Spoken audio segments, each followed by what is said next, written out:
Hi guys, how are you doing? Chantel, how are you? Fine. Okay. Imani,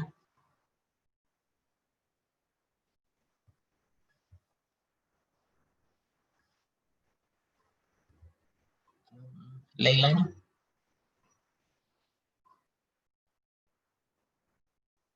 Sean, Chantel, is Sean there? Yeah. Yes. Oh, hi. Hello. Hi, Sean.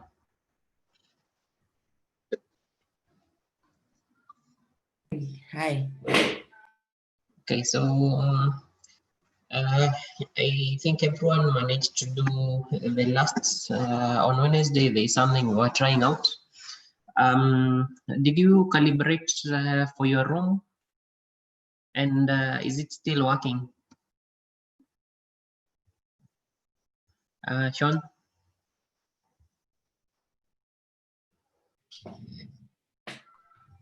Sure. The LDR? It refused to open in the Arduino app. It's not opening. Yeah. That is the serial monitor is not opening. No, the one Teacher Lillian sent. Okay. Okay, we'll just go through. We'll go through another example today. So when you're going through that example, we'll try see if we can be able to correct that one. So also just check. But remember, like I told you, is always check. Make sure that you have the correct COM port. That is under tools on the Arduino. Make sure you have the right board selected. And then there is somewhere where it's written port. Make sure you have the correct port selected as well. So if you have those ones, then everything should work okay. That's okay. Yeah, but we'll go through several examples. So at this point, today is also our last class. I'm hoping you've learned quite a lot. So we'll just go through an example similar to what we've been doing, but now like from the last class, we've basically we've been combining code. So other than just doing a very simple one that does only one thing, we have several things that are happening. That is like an input and there's an output as well. So that kind of thing.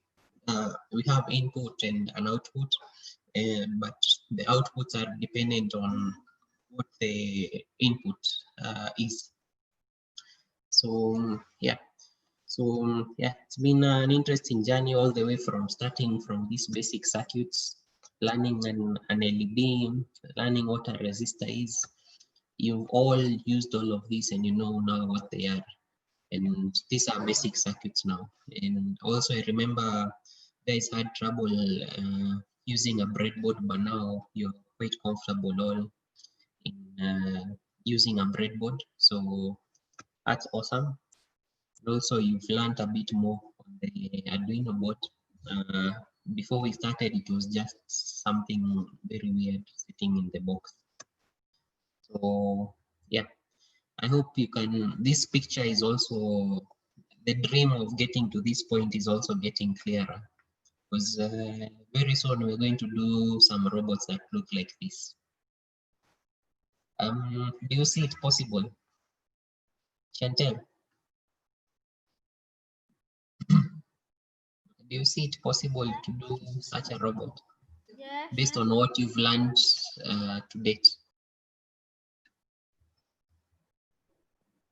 Yes, Chantal. Didn't get you.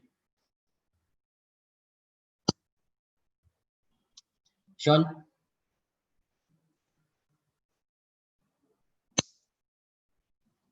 It's money being paid into these classes. James? Sean? Yes? Hi, Teacher James. Very fine. Hi, Yes. teacher. How are you? I'm doing fine. Okay, this is Mama Chantel. Chantel is still trying to catch up. She's behind a bit. Oh, on aspect.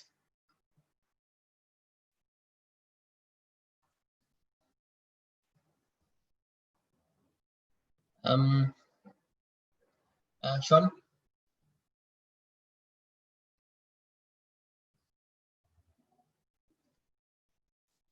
Okay. Imani, are you there?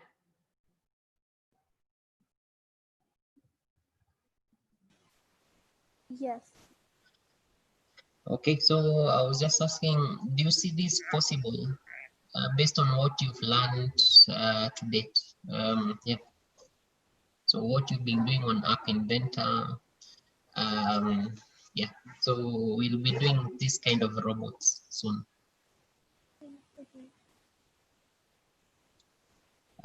Sorry, I didn't get you. Yes, I think it's possible. Okay, awesome, awesome. Leilani?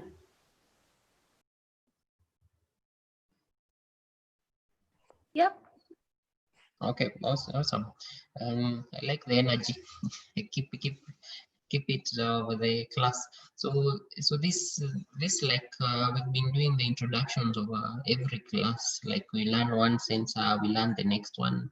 So like for Chantel, don't worry. Trust me, you're going to be able to do a similar robot to this one. We'll also be doing now what you've been doing on App Inventor. We'll actually be able to control a robot with an app you're going to make on your phone. So that's a bit, it will be a bit in an advanced stage, but you can actually look at this robot and tell what they are actually using. Like we've been learning using an ultrasonic sensor. You can see it here. There's a servo. It's mounted here. The Arduino is at the back here. This other robot here, there is also the face, the eyes. You think they're eyes, but it's actually an ultrasonic sensor that is there. And then all the legs are being controlled by servos. So yeah, so it's something pretty easy once we learn one thing at a time until we are finished. So yeah, and you can also see even the face that is at the top. If you look closer, you are going to see it's actually servos that are moving everything. So it looks like a mouth, but with a closer look, you actually see it's a servo that's moving the mouth. So yeah, so I think everyone has learned basics, and we'll slowly guide everyone until everyone knows what they're coding, and you have a robot that's also working. Okay. Yeah, so we also looked at sensors, and I mean there are so many sensors. We've just looked at a few, so we'll be introducing one at a time depending on the kind of robot you're making or the kind of system you're making. So they could be similar to the senses, human senses, but yeah, they'll be a bit different every time depending on what you're doing. Like this ones we saw on self-driving cars. So and also in our kit we had quite a number. So like so I'll just want you to challenge you. In our kit we actually have all of these sensors. There is a humidity sensor, temperature, distance, touch sensor, there is a water sensor, there is um, noise sensor. So there's actually a microphone in that in your kits. There's a gas sensor. So these are very interesting one actually, because like you'd create like a, a fire sensor or a fire lamp where if maybe you see gas, if there is fire in the house, then CO2 is usually released in the air. So you'd use this to detect if there's a fire. And then there's also a fire sensor that uses infrared. So you can combine this and this one and you'll have a perfect device that will tell you when there's a fire. Then we've seen vibration sensors, we've seen light sensors. So there are very many sensors, and maybe as we pause for maybe a short break, Just want to challenge you, just try, look at them and try them out, and you'll see they're quite easy. We also looked at a few actuators. So there are things like this. We're going to be adding a few more. Like next sessions, we'll be using motors a lot. So we'll use motors on a robot. We've seen how servos work. There's even in your kit, there's some motors, but we call them stepper motors. So yeah. So and you remember this robot, the bat, when you're looking into ultrasonic sensors and how they actually used in real world, like with the self-driving cars. And also like in the last class, we looked at an LDR. So and also how it's being used in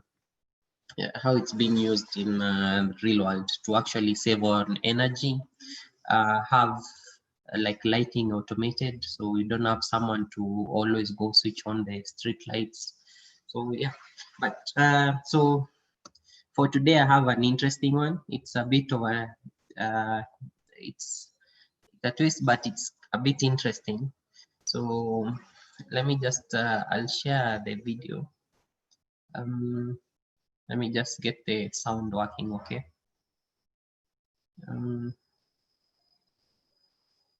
Okay.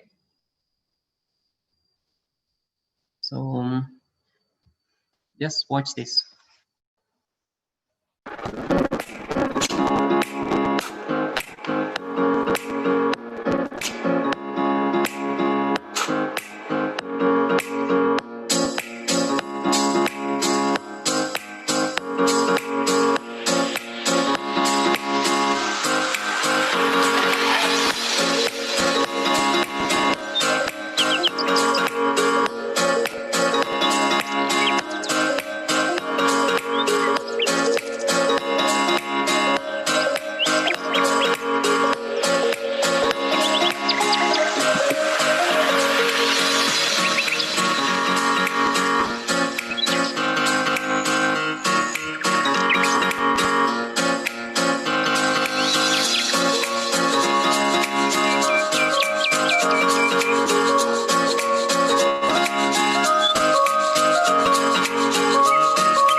So I hope you're looking at this. This is a really easy one, and maybe just looking back into what is actually happening right now in the world.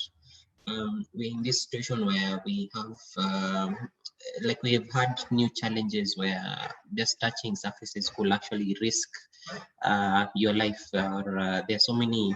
So we've had to have a lot of innovations around cleaning, so dispensers. So like this is an easy one, and actually the tools we have or the kit we have. So this is one challenge I want everyone to work on. I want everyone to work on because you have a servo like you see here.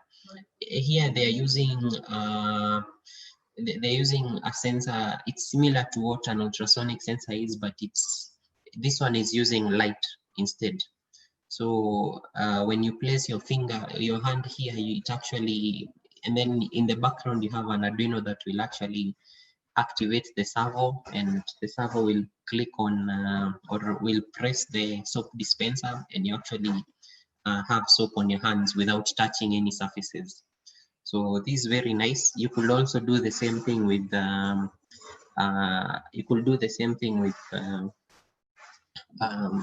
sanitizer. So you'll actually see, just I'm sure maybe from now you've seen there's a lot of automatic dispensers that are being used in different areas, basically everywhere. So you'll actually see a lot more of this, but you'll actually be knowing what is or how it's working in the background. And actually, like I said, I'm challenging everyone to make this. You just get a dispenser, do modification. You can use tape, try use cardboards, and then attach your servo, and once you test the servo and you test your ultrasonic sensor and they're both working, then do this and make sure it's working, like you're able to actually dispense soap or sanitize on your hands without touching. So yeah. And yeah, so another interesting one which I would want us to try something similar to this is this one here.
So I hope everyone has seen that one. It's a pretty easy one, but we've tried we've used the servo. Everyone has used the servo, and you know how the servo works. There's also the ultrasonic sensor, so you can actually, like in the spirit of also like now with the COVID-19 situation that's there, so as to make sure you maybe don't touch or have contact with surfaces that could be contaminated. This is an easy one. You can actually have your dustbin completely automated. So you basically put a sensor, for instance, facing you, and if the distance is the same way we were doing with the LDR, if the distance gets to maybe less than 10 centimeters, then probably there's someone there who's trying to throw something into the dustbin. And then at the back, there is a servo that is opening the lid. And this is the same servo we are using here. So yeah, get some cardboards and try this out, because you have everything that we need to use. So yeah, so you'll basically be able to do this and actually throw things in the dustbin without ever touching it. So yeah. So anyone with a question or a comment on what we've just seen?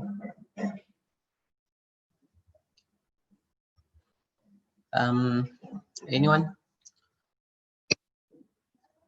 Okay.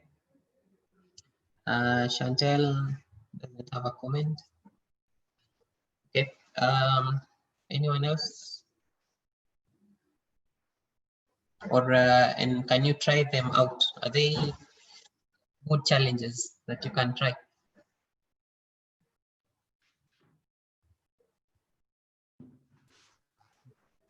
Yes, Chantal. Yes, Chantal. Imani.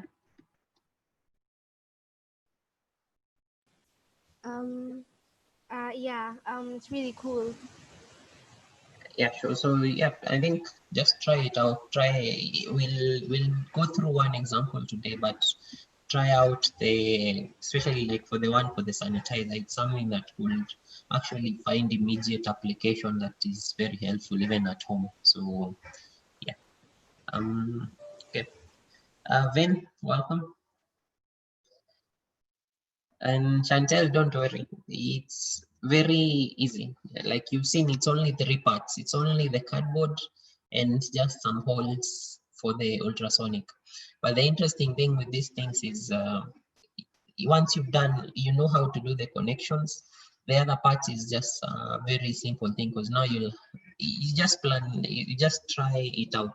That's usually the best way. Don't worry too much about everything, just start. So the moment you start, then you'll actually find a way to go around every hurdle step by step. So don't worry, it's not hard. So I think with that, I want us to just go now to the circuits. So everyone should just grab grab your ultrasonic sensor, your breadboard. So want to go back to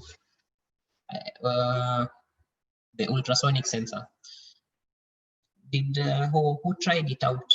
I think last time we had a problem with with the kits, but once you received them, did you try them out?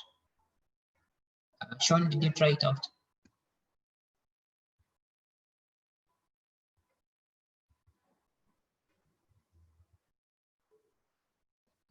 Sean? Yeah. Sean, did you try out the ultrasonic sensor? Nope. Okay, and Leilani?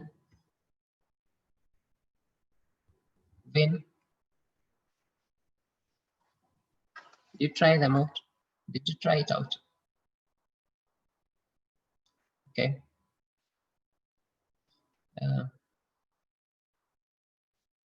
Okay, so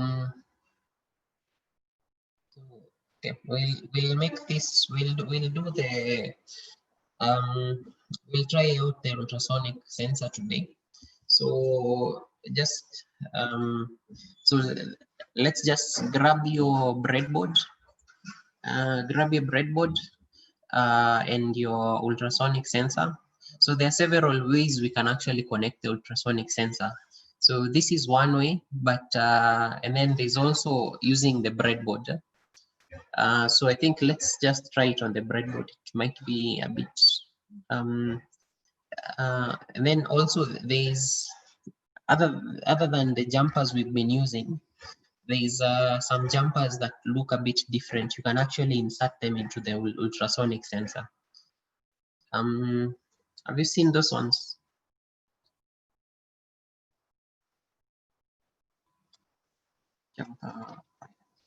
They look like this. They should be looking like this. So in your kit, there are different sets of jumpers. So we call these jumper cables or jumper wires. So in the jumper wires, there should be jumper wires that look like this one and this one. So you'll grab one that has one side that looks like this and the other side that looks like this. So that's the one we are going to use here. So you'll insert them here. So also just look closely. Look closely. You'll see there's a way it's written. So when you grab your ultrasonic sensor, you'll see it has VCC, it has trigger, it has echo, and it has ground. So do these 3 connections. Then, yeah, when you're through, just thumbs up. Okay. I hope everyone has theirs. So, and Chantel, we're going to do this, but for doing the cardboards, I think it's a challenge that we'll maybe try over the weekend. So yeah, because it will involve a lot of connections. Just the key is know that it's possible. It's not hard. So just try it out. When you're done, thumbs up.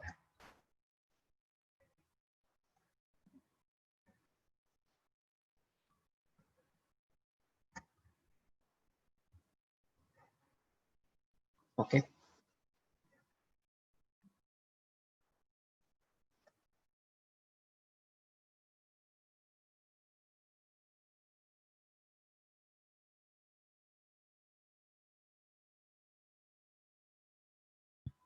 I'll give you 3 or 2 minutes, 3 to 5 minutes, finish up the connection, and then we proceed.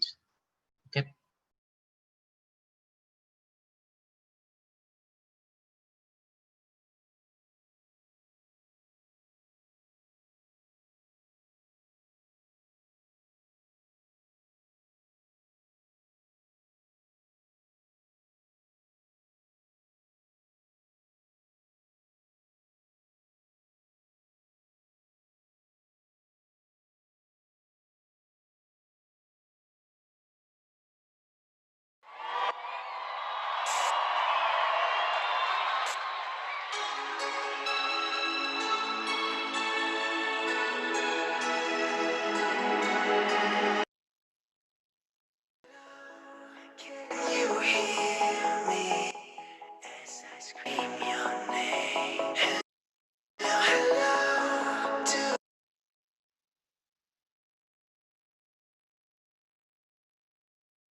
the streets.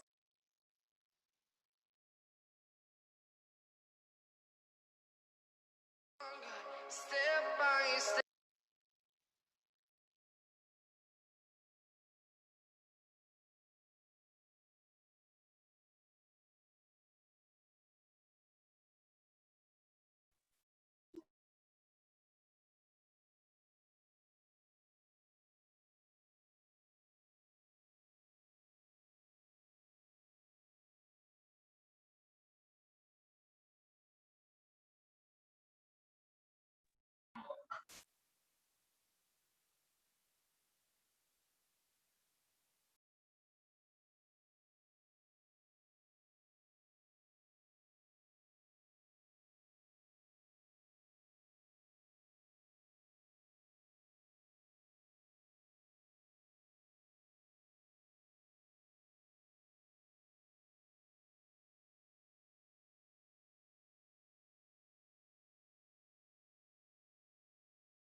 Yeah.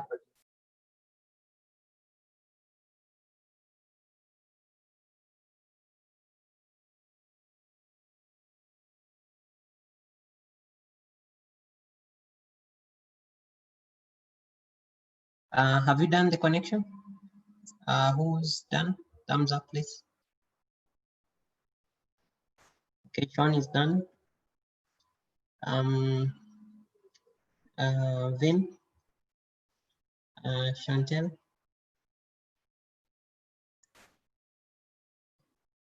Leilani, Imani. So you remember there is the code. There is the code we had shared last time on how to do the connection. So that's what you're going to do. Yeah, so let's just now open the Arduino. Open the Arduino. So there's an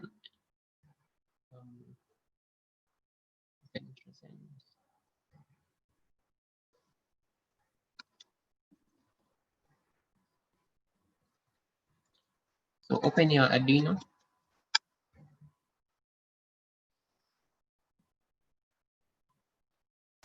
Then what we're going to do is so let me just switch to Arduino now. Open a new sketch and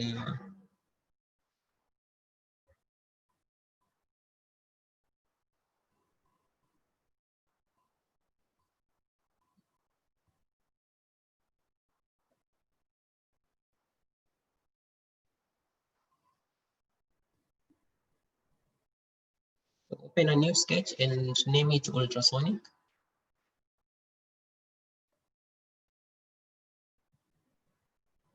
Yeah, so just give it a name. Save as. Then you can give it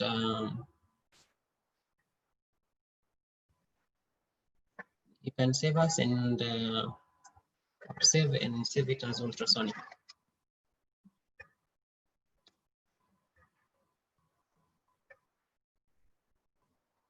Okay.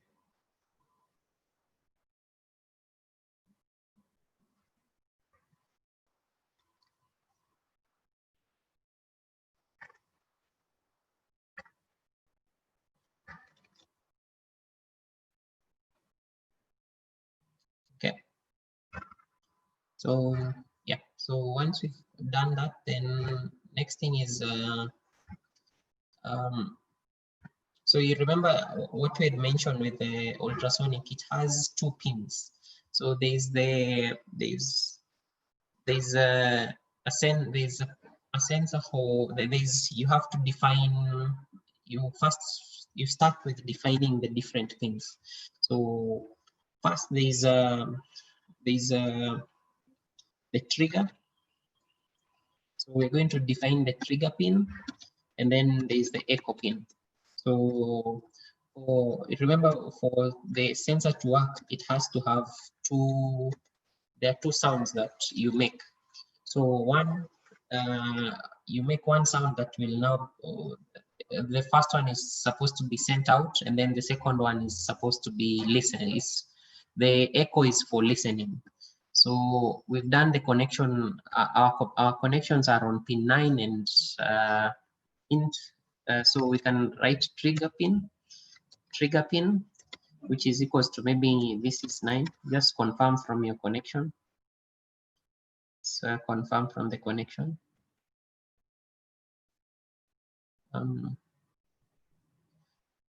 So yeah, pin 9 is the trigger pin, and then we'll just do the same. Int echo pin should be equal to 8, right? Then after that, next thing is now going to do the calculations. So for the calculations, we're going to be, there's a number of things we'll use. Remember, we introduced a variable called a float. So here we'll be using centimeters. So we'll just initialize centimeters. You can give it a value 0 or just leave it like that. So at the moment it's blank. And then next thing is also we'll be using the serial monitor. So the serial monitor, like we mentioned last time, we use it. We use the serial monitor, or we set up the serial monitor on the setup. So this is the same thing like we did last time. Serial.begin.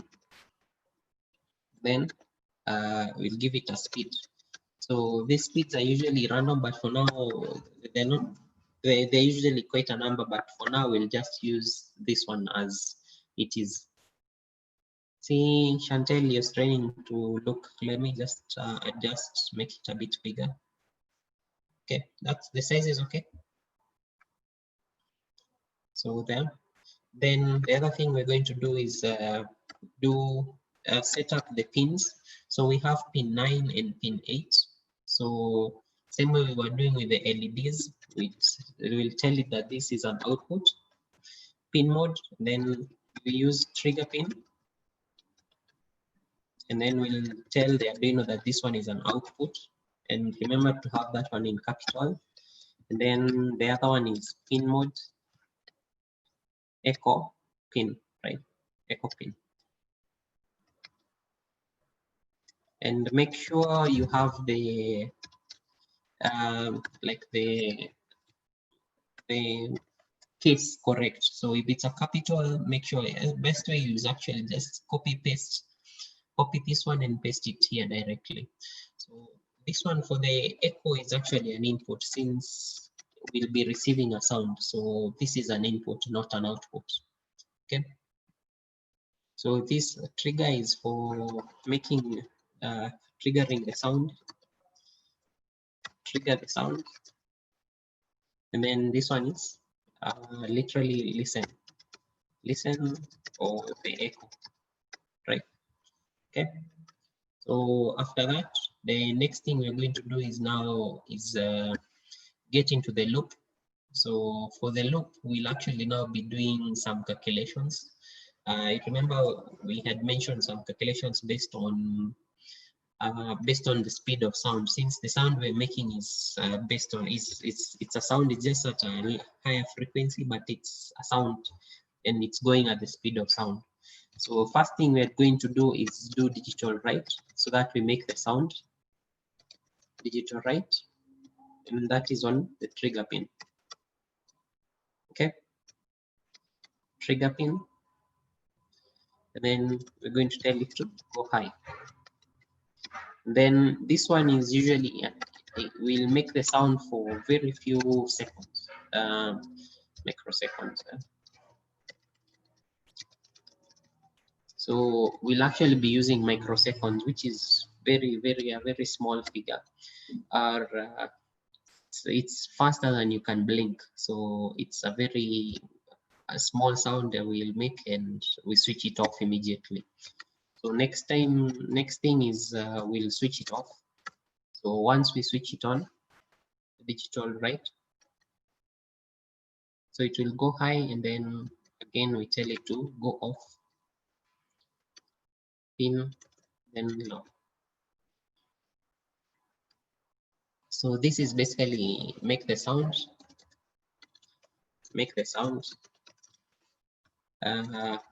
Then this one here is wait a few minutes, wait a few seconds, wait 10 microseconds. Then next thing is stop the sound. Okay. So simple as that. Anyone with a question so far on that? So that's basically it. Then next thing is now we do the calculations for distance. So I think in science you've learned that speed is equals to distance times time, right?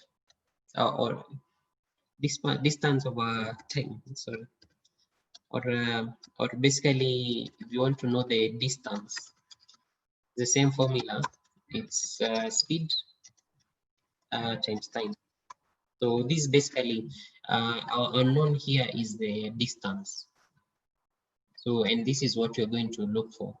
So from this, when you do digital write and digital read, we're basically doing we're trying to get the time so that we send the sound and listen for it and see how long it will take to come back. So first, let's get the time. So for duration, so time, or we can call it so the other thing I think we forgot. So here we can initialize time because we'll be needing time int time.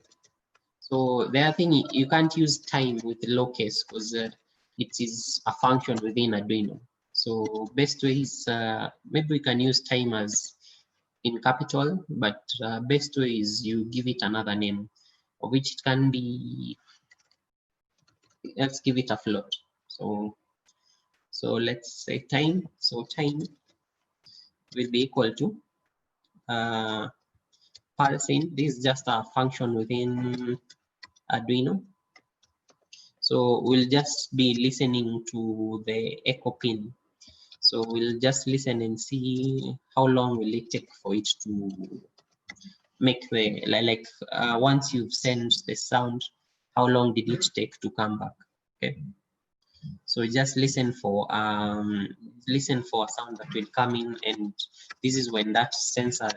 Remember, on the ultrasonic sensor, it has two sensors or two devices. The two of them, one will send and the other one will listen. So when the other one hears a sound, then it's going to output a signal high. So you just check with this one is check if check if echo pin goes high, or basically check if you receive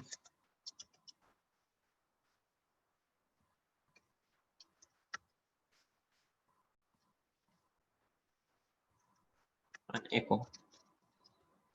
Okay, so that's basically it. And then so once we have now, you remember in our formula is distance is equals to speed times time. So the other thing we're going to do, the speed of sound is usually around 300,000 meters per second. So we'll just get the inverse of that, and so 1 over 300,000. Okay. So we'll just use, so to get the distance, which we said this one is now in centimeters. We use 0.017 times the time, which is time here. And this time is this one here, right? So this just using this formula. Okay. So then next thing we're going to do is now just output the number, output the distance. So which is basically distance Then let's see, serial print.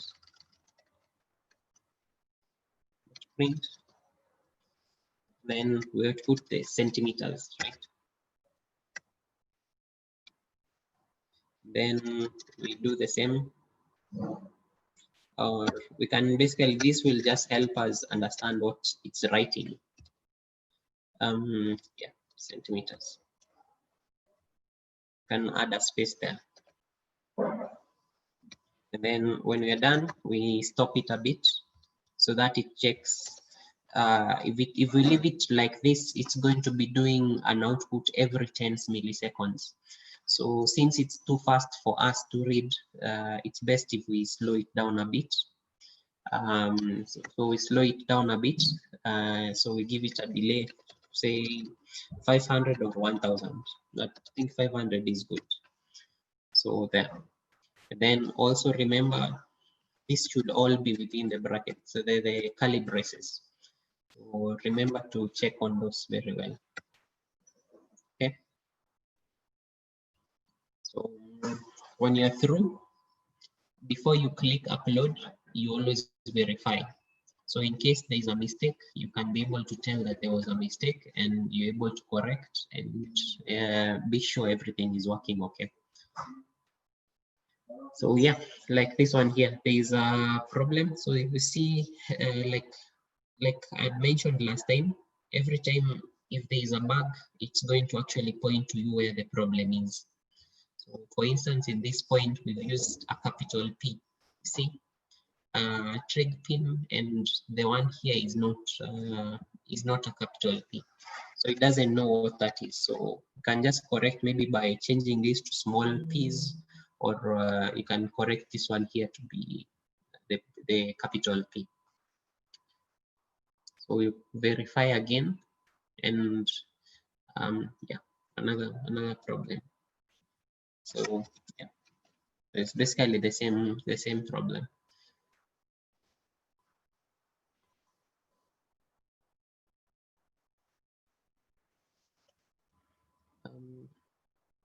So also remember, like I told you, the semicolons, you always make sure that don't forget them. If you forget them, nothing will run.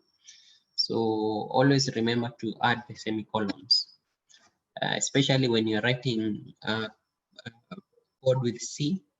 The programming language you're using here is called C++. So this one always requires you to remember to add those semicolons. So always remember to have the semicolons. Okay. Yeah, so now thumbs up if you're done.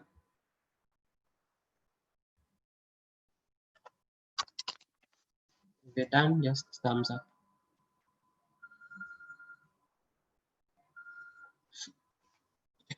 So just do it and then upload.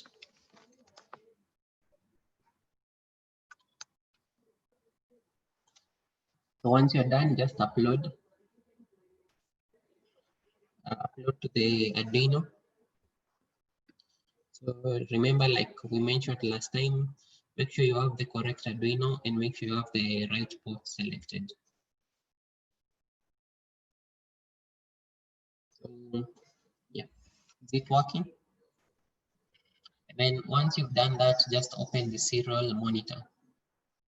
You'll open serial monitor so that you're able to observe what numbers are coming back.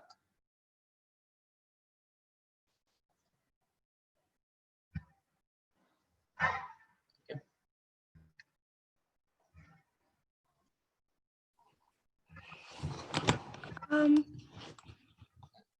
Yeah. Yes, For the Leland? serial begin, what's the 9600 for? So this one here, if you, this one we usually call it baud rate. Baud rate. So we usually call it baud rate, and basically this is how fast the Arduino is reading from the like checking what's happening within the program. So, or the speed at which it's sending the signal to our computer, from the Arduino to our computer. So this usually you can go as low as 4,800, I think.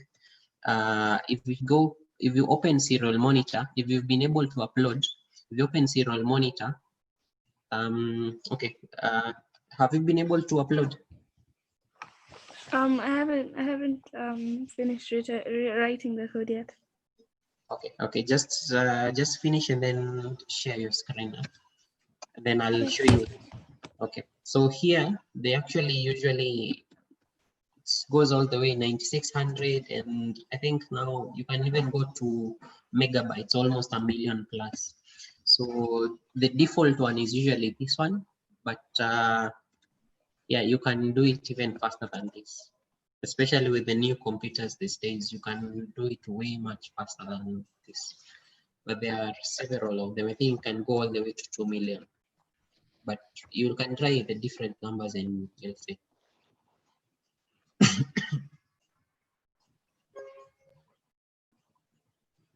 Thank you.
Oh, sorry, Chantal. Let me just present the Arduino.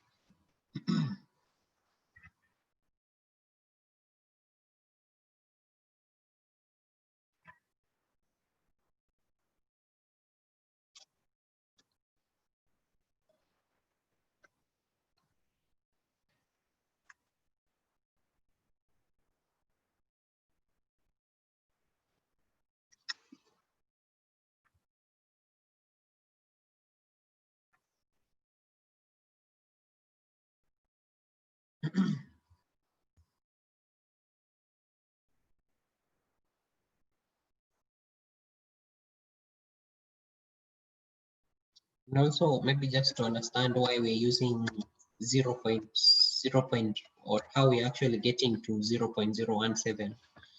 The speed of sound is 300 meters per second. Okay, so 300 meters per second. If the other thing is that's happening is the distance is actually twice. So it's usually for this case here, we'll actually do this, and then since it's traveling twice, we'll end up dividing it by 2.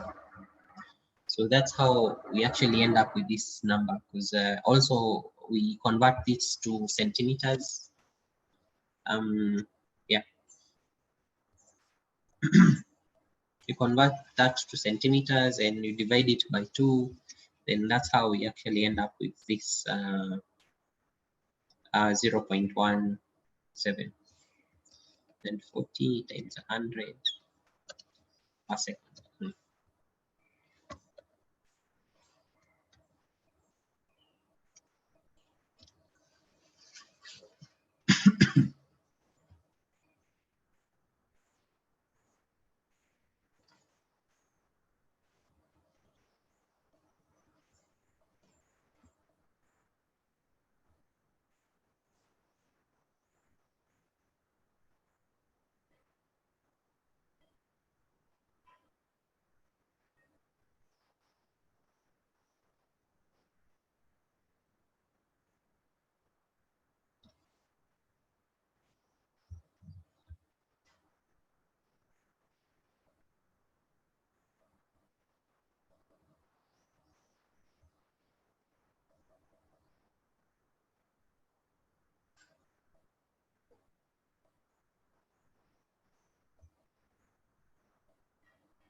Everyone through?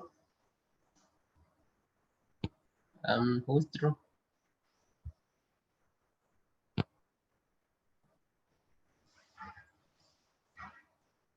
Who has managed to upload?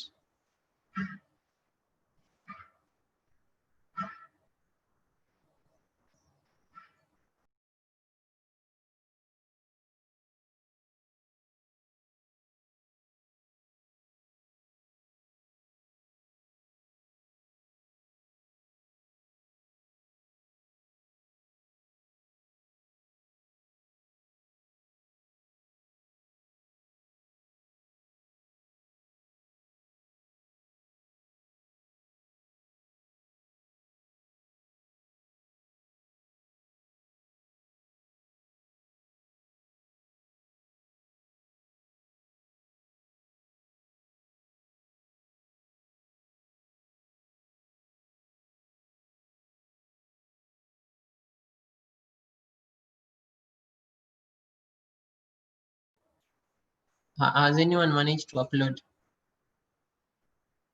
Okay, awesome, Sean. Thanks. So just show your share your screen, Sean. Oh, also, sorry, Chantel. Let me I'll copy paste the. Okay, Sean is also sharing his screen, so you can we'll be able to see the code from there as well. But other than that, I'll also share the code on. I'll share the code on the chat. So just have a look at the chat. So just have a look at the chat. You can use that, and it will be easier. So Sean, open the serial monitor.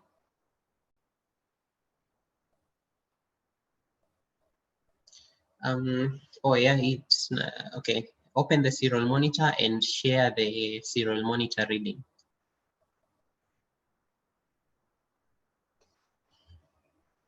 Yes, oh, awesome.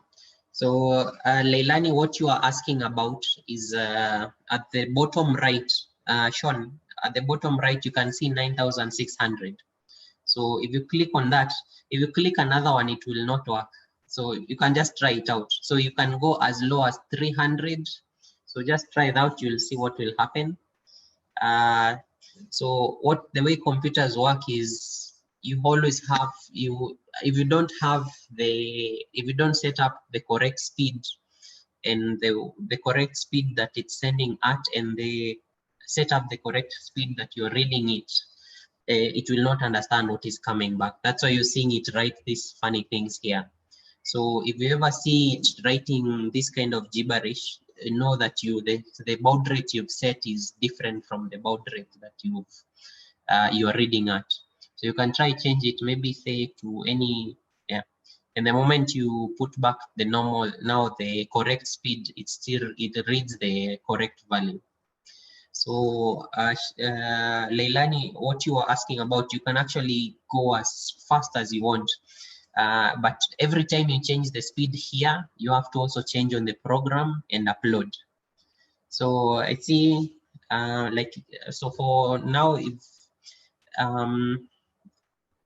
what Sean is doing is playing around with you're moving your hand closer and back, right? Yeah. Yes, Sean. Okay, so you can actually see the distance going away and coming back. So the challenge I want us to try today is, so I told you to get your buzzer. So I want us to set up a device that if someone comes close to you when you are working, they should make a noise that they go away. Okay. So the other thing we'll add today is a buzzer. So just connect the buzzer to ground. You'll connect the buzzer to ground, and then the same way we did last time, we're going to now use an if statement. So maybe you want, and actually like even with the COVID, you can actually use that to even tell people to move away from you, because if they are more than 1.5 meters, that's 150 centimeters, they are too close, and that's what the health minister says, that you should always stay at least 1.5 meters away from everyone else. So you could use it for that, or you could use it for when you're working, you don't want anyone close. They know if they hear the sound, they're too close. So yeah, we'll wait for everyone to finish. So don't worry, we're not rushing anyone. So just finish up, upload the code, and then just tell us when you're done. Okay. So has everyone been able to upload? Let me just check with everyone. Chantel, are you almost through?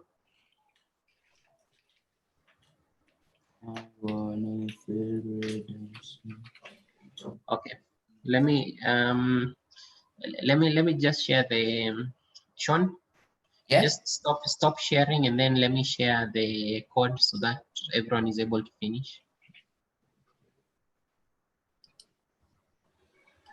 Meanwhile, let me make something for my YouTube channel. Yeah, awesome, Sean. So just do the add ultrasonic sensor there. No, add a buzzer there. Okay.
Okay, awesome. So everyone through? Imani, Leilani, are you through?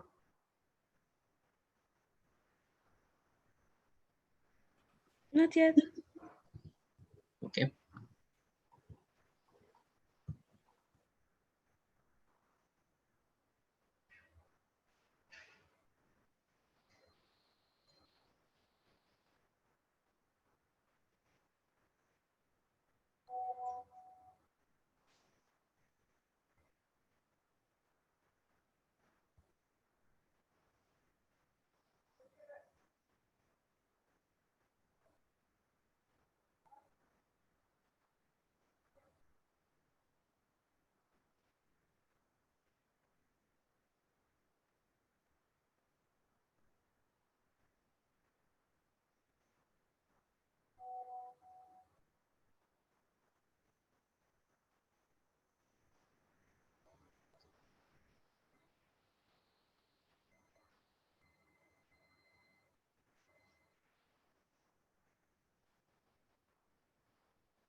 Okay. So Imani, you're very quiet today. Are you done? Almost. Okay. So yeah, so we'll do that, and then the other thing we'll do, like we had mentioned, is for the buzzer. So you'll first test out everything out without the buzzer. then buzzer, then in mode.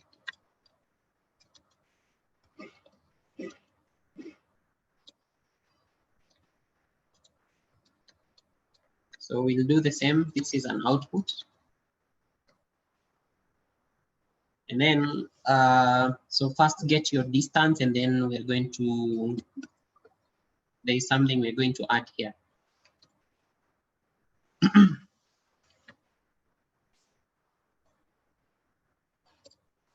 So get it working first, and then the same way we had done an if statement, we're going to add that here.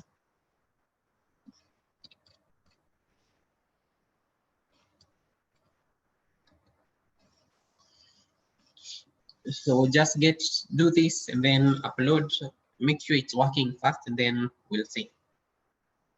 Okay.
Okay, so Sean,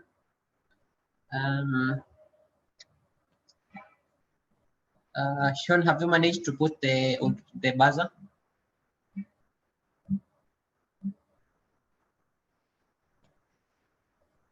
Yeah. Okay, so maybe try out the if statement as well. Something similar to what we had done. So always write. I like using these comments because they help you to read the program and understand what is happening. So here we'll be saying, or what the if statement should be is, if the distance, if the distance between you and the, say for instance, it's a person coming, and the person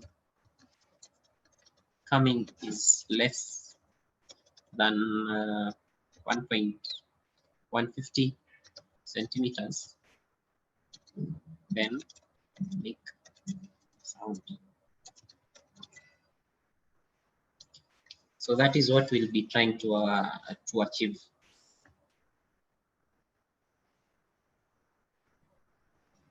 Okay. Let me just check with everyone. Leilani, are you done?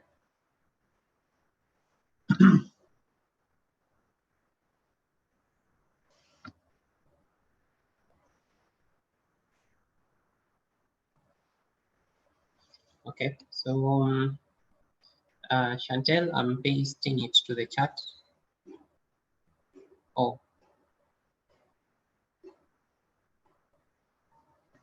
Oh, sorry. I think I sent it to Sean instead of everyone. So you can also, if you're having a problem, just copy paste. I've sent it to the group, to the chat. So just use that and paste it. And then also, sorry. So the other thing we usually have on Arduino is we always have to make your code beautiful. So, or there's a format that we follow in how we write code. So like you'll see, I'm not having statement looking like this. So always try make it look nice. So you can always right click. So like right now, if you copy paste this, right click and then do auto format. So right click within it, within the Arduino and auto format. So if you auto format, it's going to arrange everything nice and neat. Okay.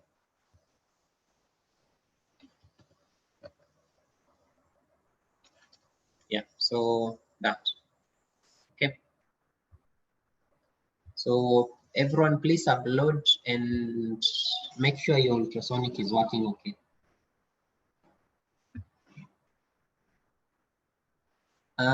Imani?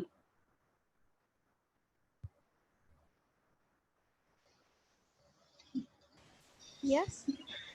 Yours, have you managed to upload? I am uploading now.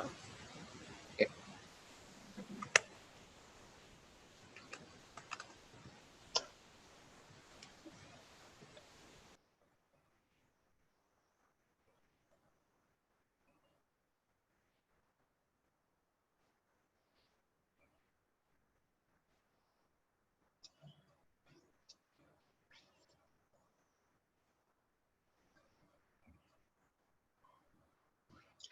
So, okay.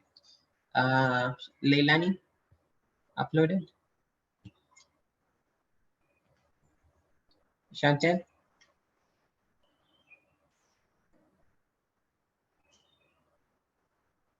Yes. Have you uploaded? I want to upload now. Okay.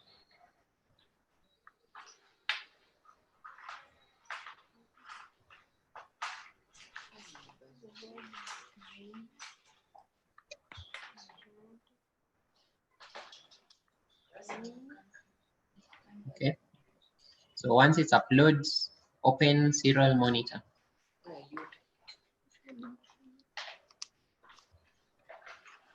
And then when you're coding for too long, always have some water close by or some tea.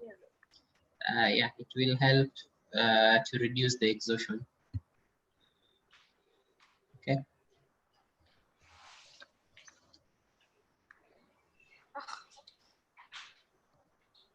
It's refusing to work. Okay. So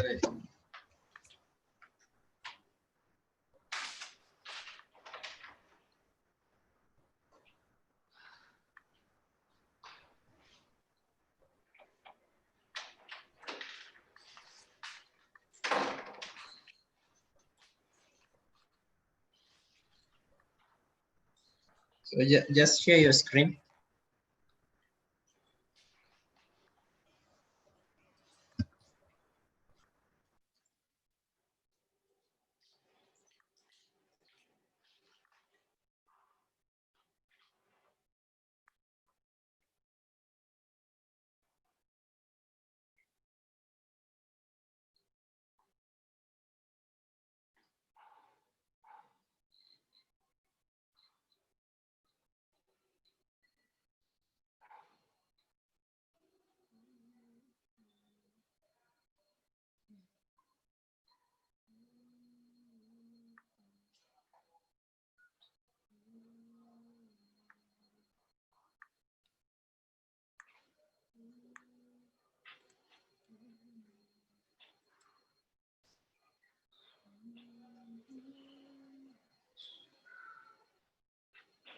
Oh, sorry, my mic was off. Okay, just scroll up, and then so where you have centimeters there,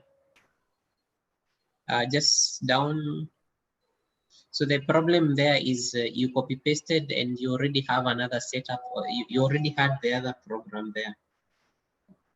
Yeah. So just delete from centimeters going up all the way.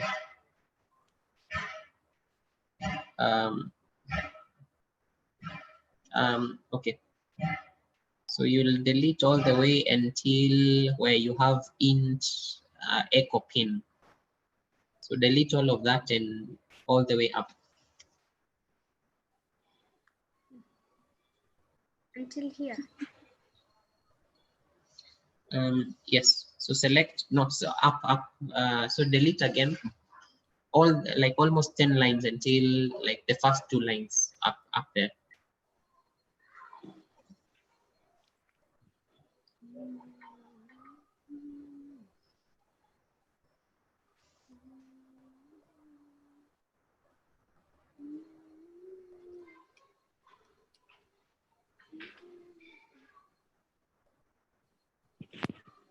Still. Yeah, so there is okay now. So just verify and then upload.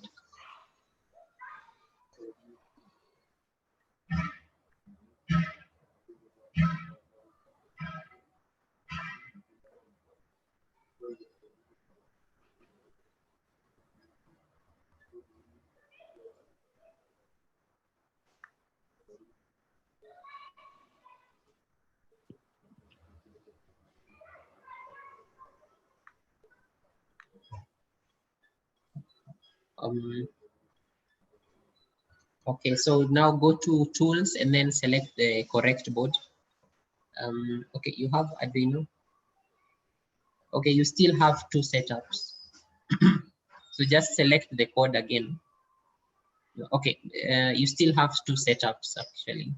So just select all the way from, select the, okay, just wait.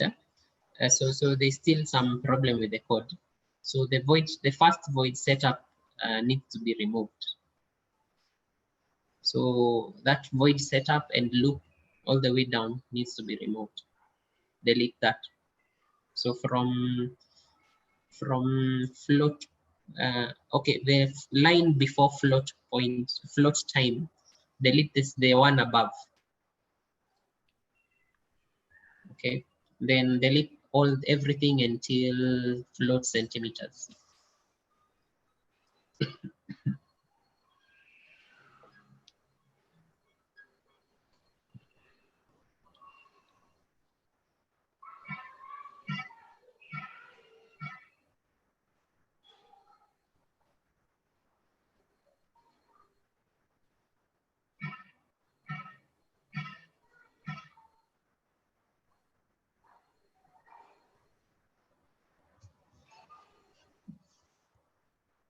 Subscribe.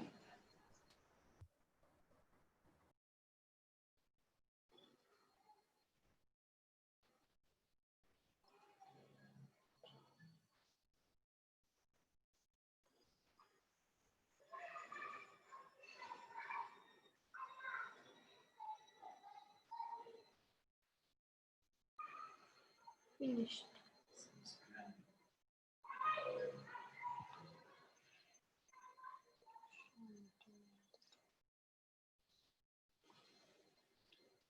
Finished.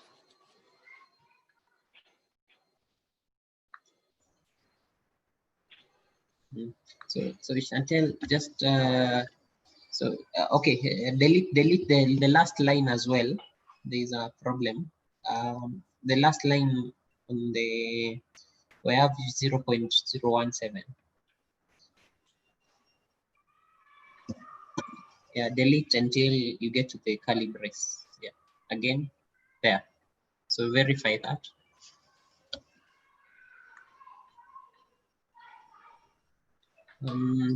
Still a problem. So int line. Oh, there is a, after number 8, there is a semicolon that's supposed to be there. After number 8, just echo pin 8. Echo pin 8. So no, not there. Just immediately after number 8.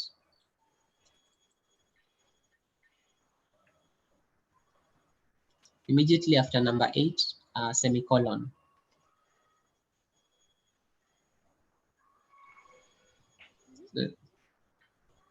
So put a semicolon there.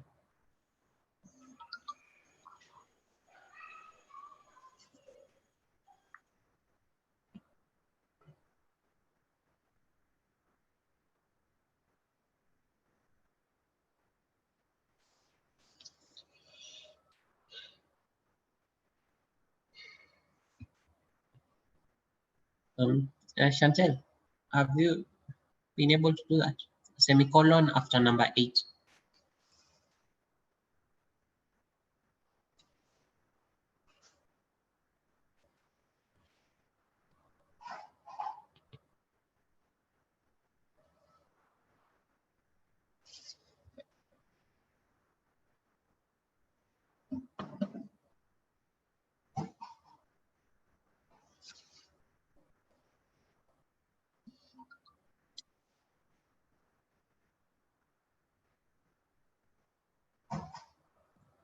Chantel,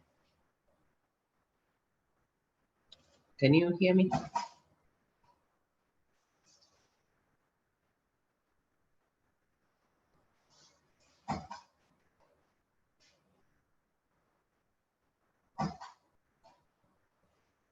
Okay, and then also I've seen you've used capital P's in your code. So change in trigger pin and echo pin, change the P to be capital P.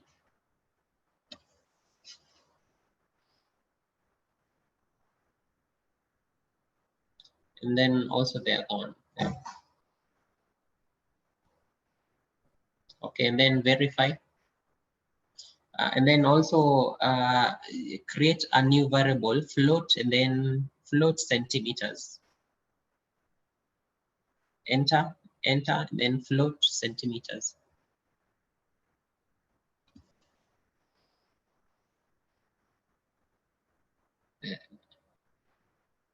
Okay, just click enter, go to the next line, and then float centimeters. Oh, although writing that way is usually okay as well. So just float and then centimeters.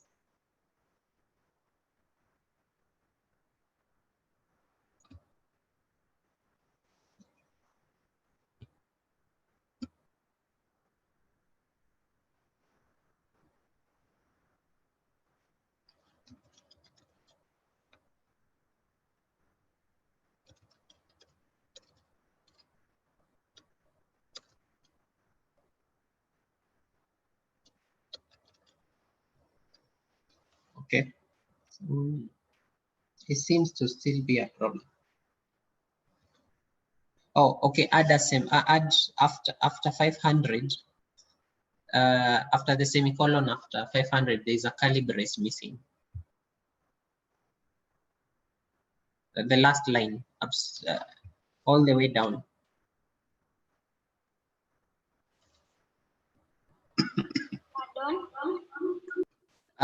The last line, there should be a curly brace or like a closing bracket.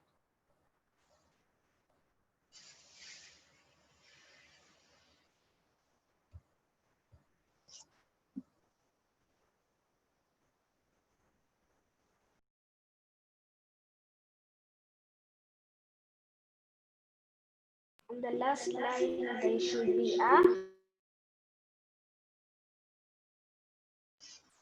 Yeah, there. And click on enter and then enter. Now the a curly brace. It's called a curly brace. So bracket, similar to the one on setup. The last one there.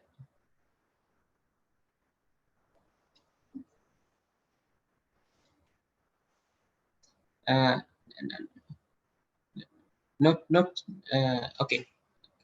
Just or the other thing you could do is copy paste the one that is on top there.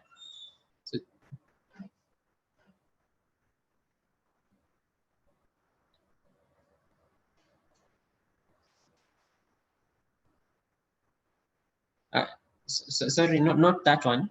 You see, just above where you have the where you have setup,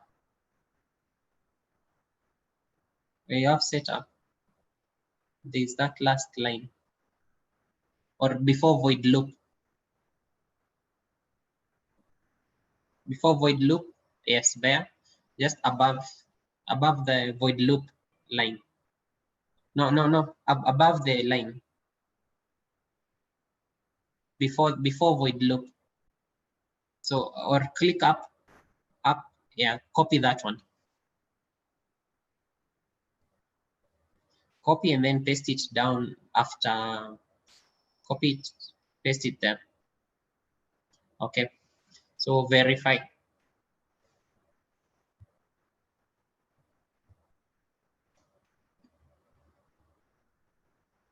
There is something wrong. You can't spot where the problem is.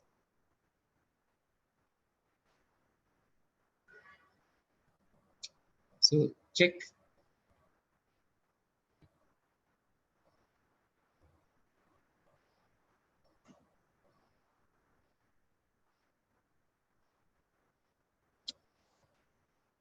Okay, so just check that you have the correct. Okay. Also save the program. Just save it, and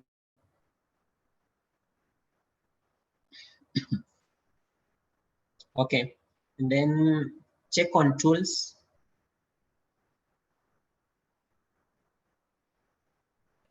Arduino. Make sure you have the port selected as well. The last one.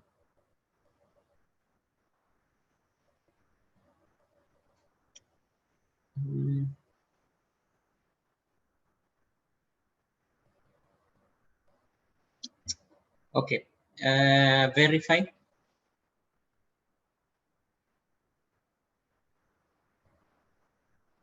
I think there is something wrong. Chantel, will you mind if we just try maybe debug on this one separate? Okay.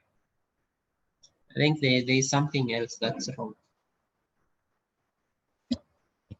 Okay, so Lillian will take over from me for now. You'll be able to do this, finish up on this line. So the next thing we want to add is for the the part for checking the distance, and then we add a buzzer.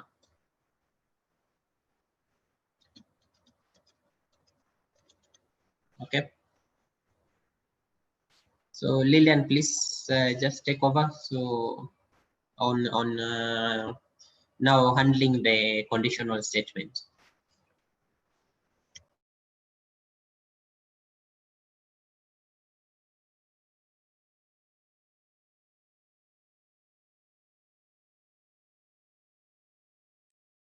Hi guys. Hi. Okay. Hi. So let's just continue.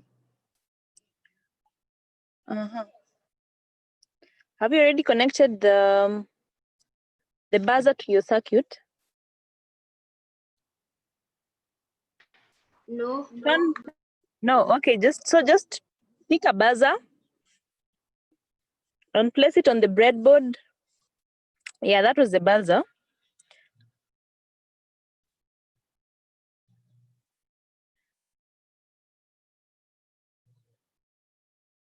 Anywhere on the breadboard.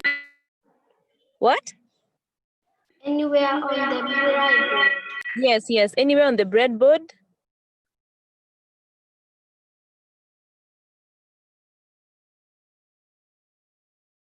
So one end goes to ground.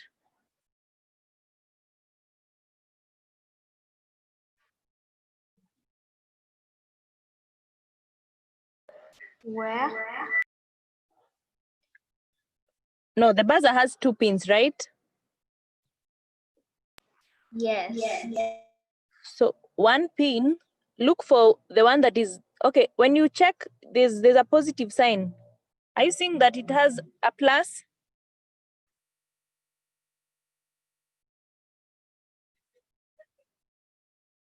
Yes. The buzzer should have a plus sign somewhere. Yes, I've seen it. So now the other side is the one you're connecting to ground.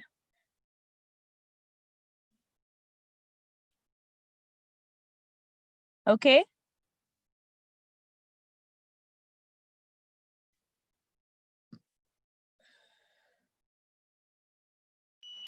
Which side?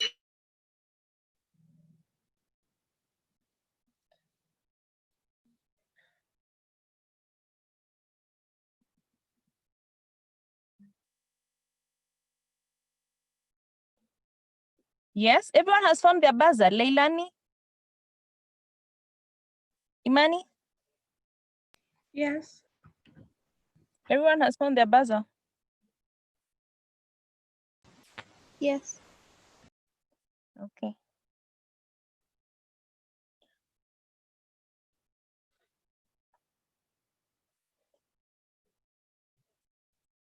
So one end of the buzzer goes to ground, and the other one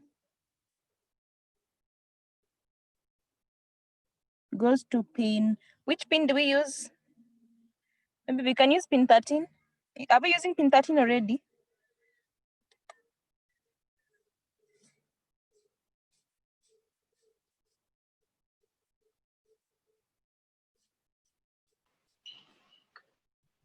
Okay.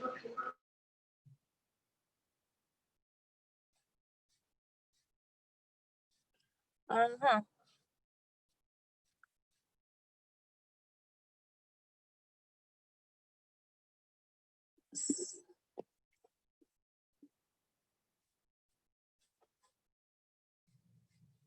So just connect that. You can use pin 13.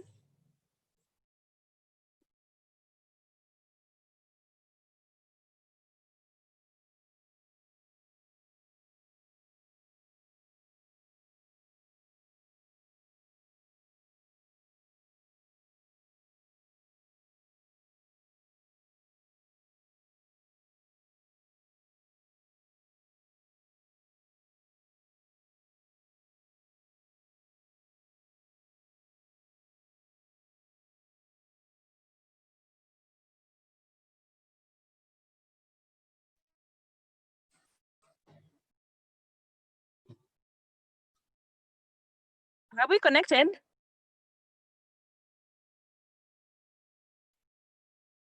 Leilani? Not yet. Okay.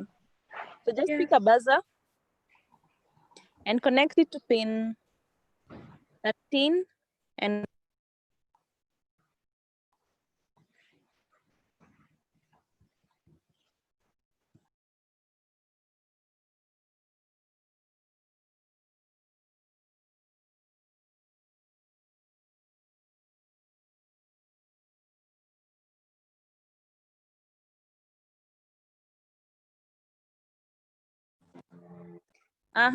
so we're connecting it to pin 13 and ground. Have we managed to do that? Sean?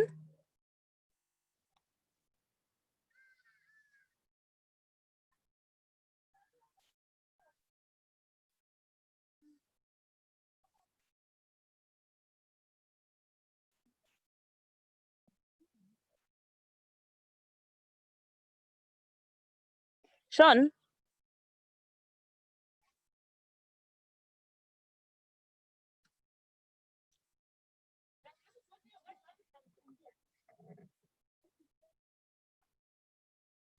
Sean, have we managed to do this? Okay, who's managed to do it? Yeah. Chantal?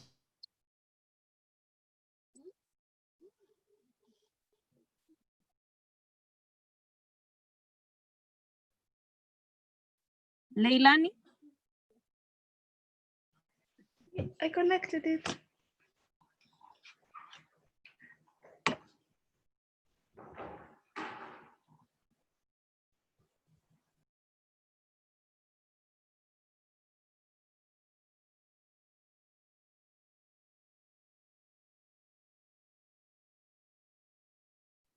Whose ultrasonic was already working?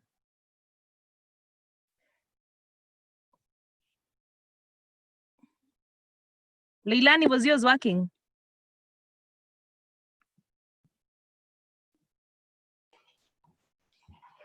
Yeah. Okay, share your But screen. What was the problem? it's having issues now.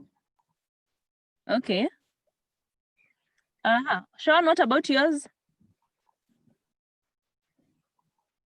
My buzzer is working. No, I'm saying, is your My was buzzer your is working. ultrasonic, was it working?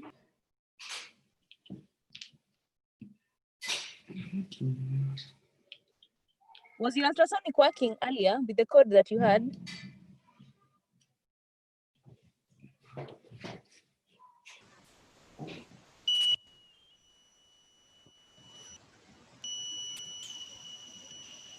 No, Sean. Sean, I'm asking, you had started with the ultrasonic sensor where you are trying to see the distance when you come close to the ultrasonic sensor, right? Sean,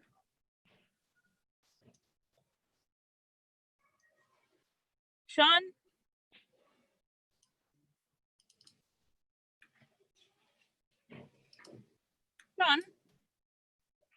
okay, Yes. Imani, Sean, I'm saying, was your ultrasonic sensor working? We had started with ultrasonic sensor first. Was it working? Was it showing you the distance? Was your serial monitor showing the distance? Yes. Okay, great. So now when you connect the buzzer, you can go ahead and check from the chat. I've sent you the code for when you add the buzzer. We're adding an if statement, just like we did last time. So we're saying if that distance is less than 150, it means that person has come very close to you, so the buzzer should go on. So digital right, buzzer to high.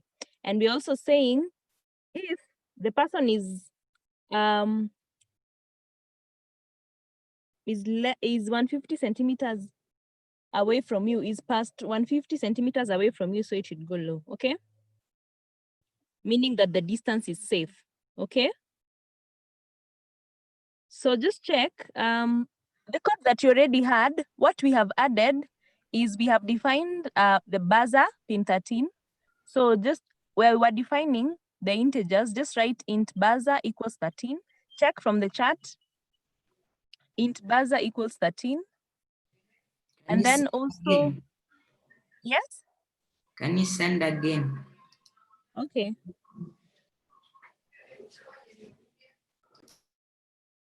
So like for you, don't copy paste it because your machine had issues last time. When you copy and paste, it becomes one line.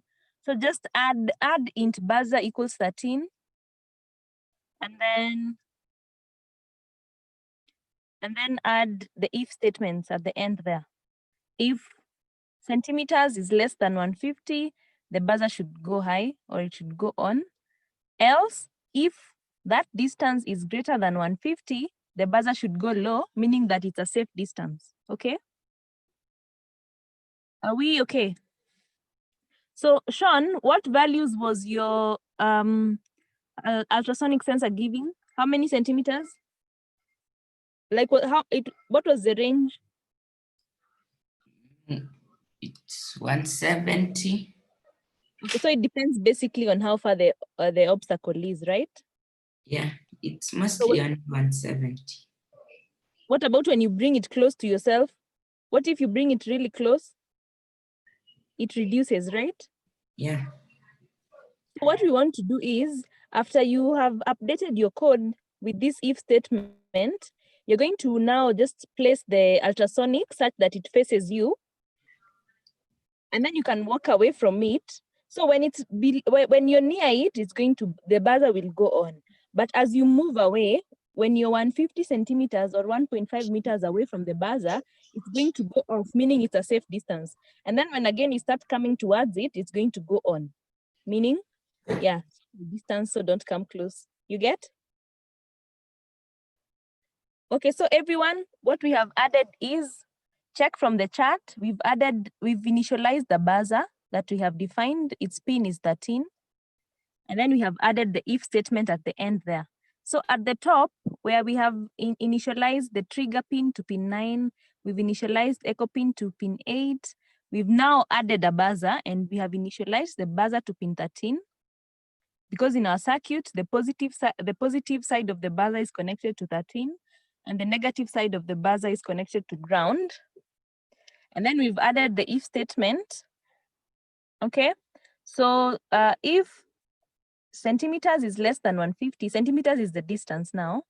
If it's less than 150, then the buzzer should go on. So you'll hear a sound from the buzzer. But if that distance is greater than 150, it means that the distance is safe and therefore it will go off. Have you added this, Sean? I'm adding.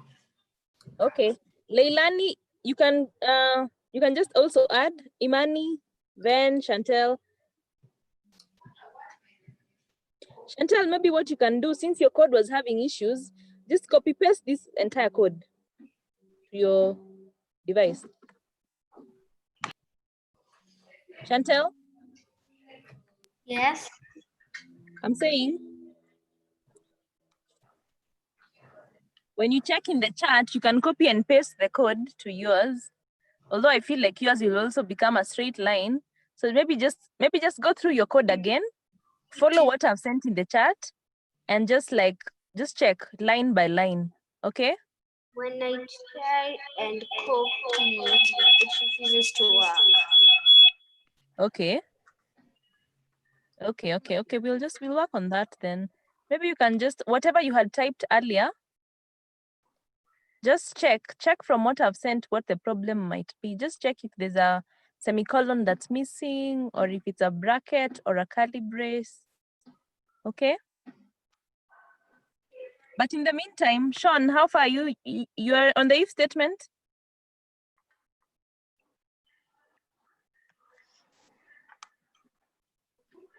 Sean? Yeah. I'm saying, how you finished writing it? Yeah, I'm still writing. Okay, which statement are you on? I'm confused on the last part. Which one? The if statement. From where check if you receive an echo. Okay. Leilani or Imani, since I know yours, you can just copy paste, because I think Mark is the one that's having MacBooks are having a problem with the copy pasting. Can either one of you just copy paste this code to your workspace, or if you've already added let me know if you've already added the missing part. Already added. You've already added it, Leilani. Is this Leilani or Imani? Leilani. Yeah, if you've already added, when you compile, is it compiling?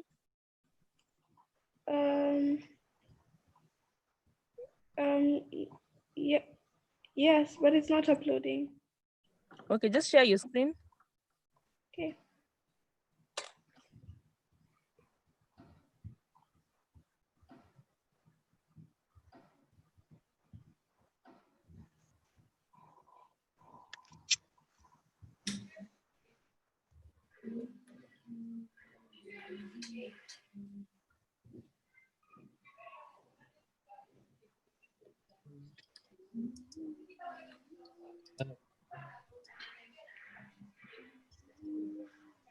Are you able to share your screen? Yeah, okay.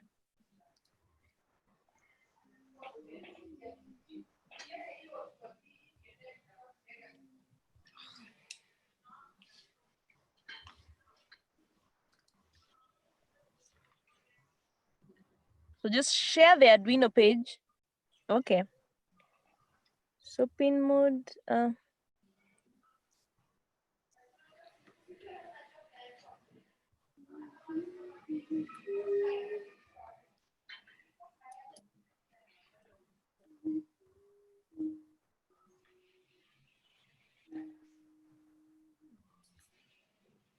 150, that's 150.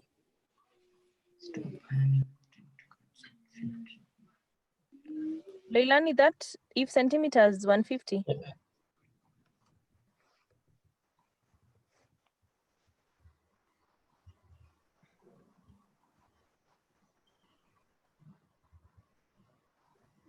Just scroll up.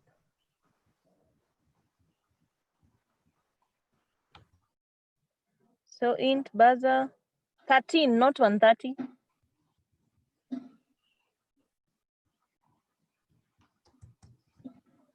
So trigger pin 98. So when you compile, it's okay.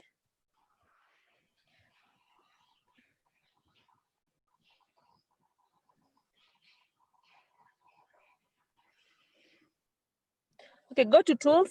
Make sure that the Arduino is connected. Tools, port.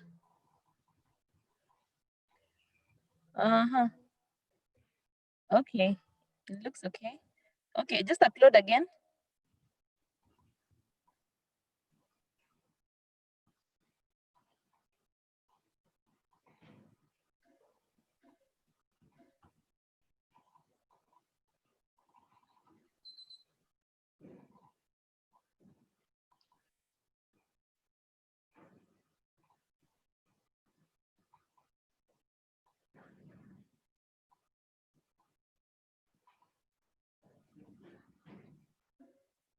Okay, just give it time. Maybe it's, I don't know, maybe it's a lot for it to take in, I don't know.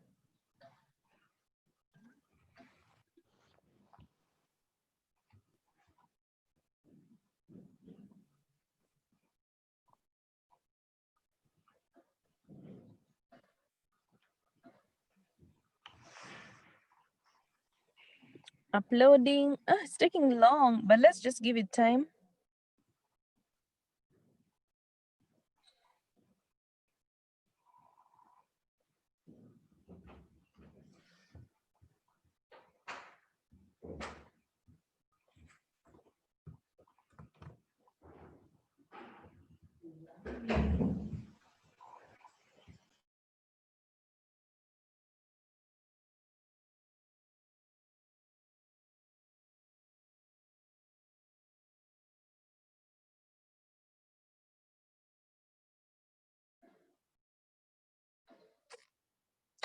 I don't know why it's hanging. Okay, just file save. Just save it. Upload it again.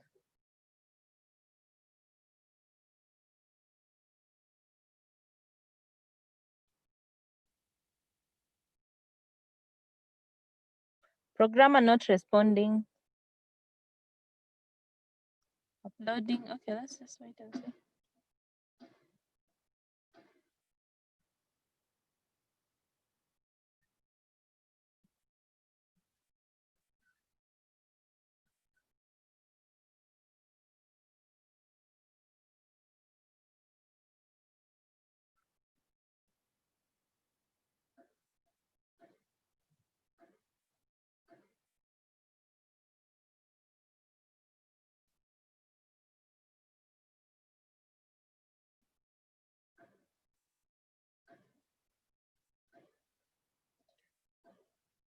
Imani, what about yours?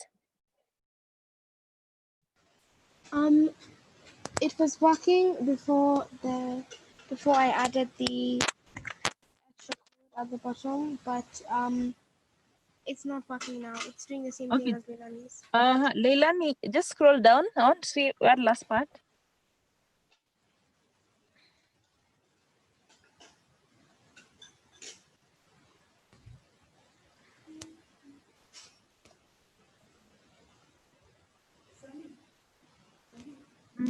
Just I don't know. That delay has been repeated.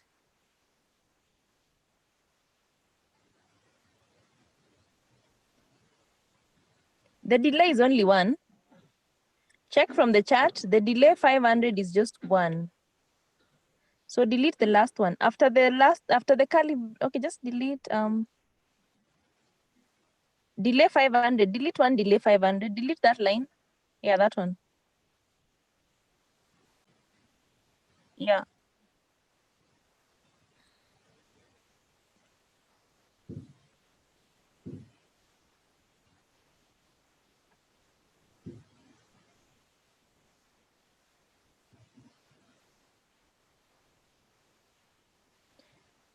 There's a curly brace you've deleted. If digital right. Okay, yeah, it's okay. It's okay. Upload.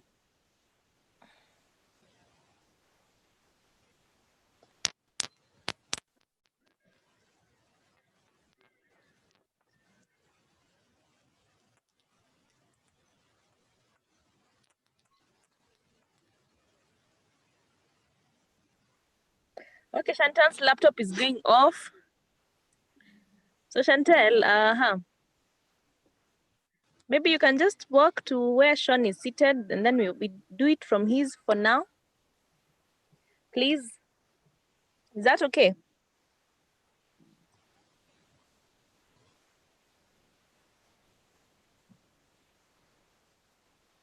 I don't know why it should be uploading. So I don't know. I think either go to tools.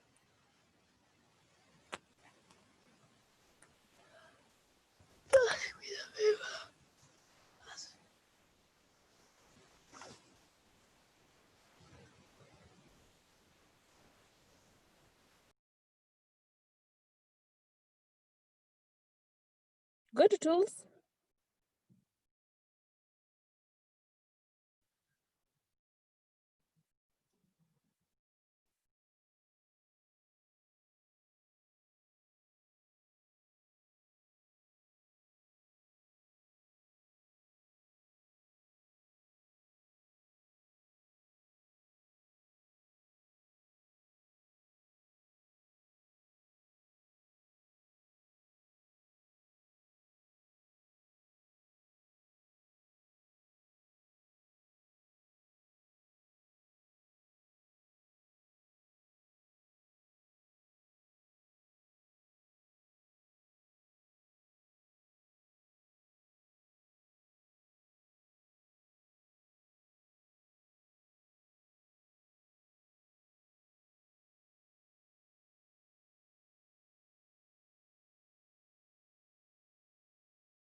Leila.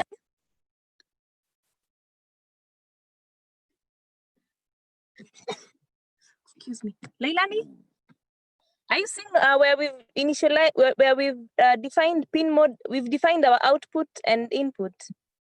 Are you seeing pin mode, trigger pin output, pin mode, echo pin input? Let's also add another output. Just copy paste the one with output. Copy and paste the output one, pin mode output. So Chantel has found her charger. Very good, Chantel. So that we can move together. So just connect your laptop so that we can move together. Leilani, are you seeing pin mode trigger pin output? Are you seeing that line at the top there? After the serial.begin 9600 baud rate. Yes. So just copy the pin mode trigger pin output. Copy that line up to the semicolon. Up to the semicolon, yeah. Copy, start a new line and paste it. No, not there. Just below this, just below the whatever you've copied. Even there is okay. Yeah, there. Paste. So rename trigger pin to buzzer. Begin with a capital B, just the way we've defined it. And by the way, Yeah. Should that trig pin be P? Should the P be, or yours were in small letters? Just scroll up. Scroll up. Okay. It's fine. I'm seeing yours as just a small P. Okay. So this line will now trigger the buzzer to be an output. So go ahead and try now. Compile that. Verify, yeah.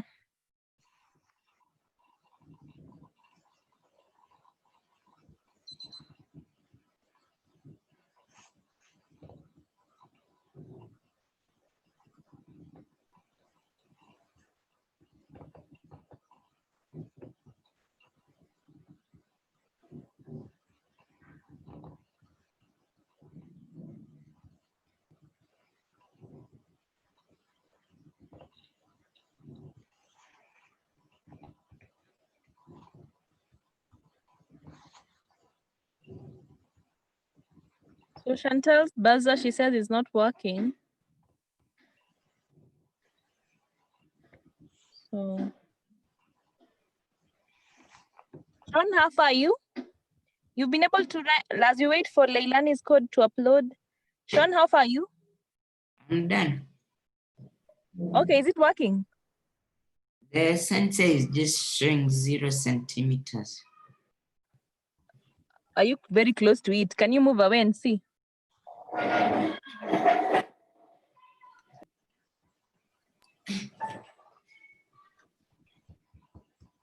It's still showing 0. Okay.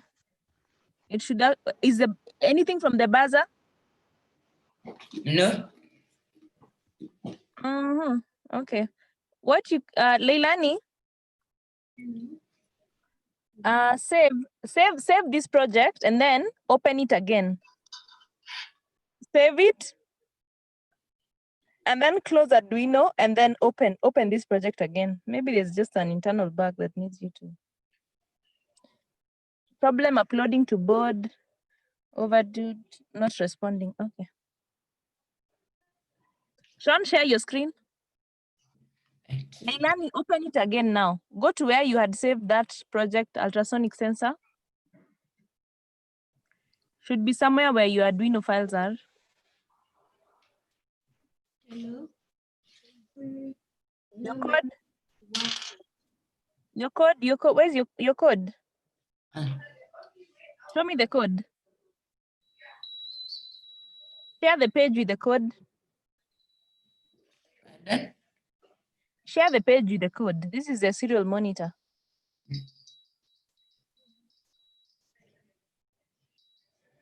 Who? I can hear a buzzer. Whose buzzer is that? Chantal. So what's happening when she moves closer? It's buzzing. No?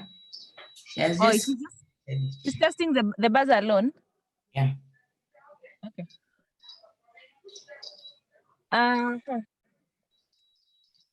So. So are you seeing a pin mode trigger pin output after serial begin? Yeah. So can you copy and paste it? Paste it just below there.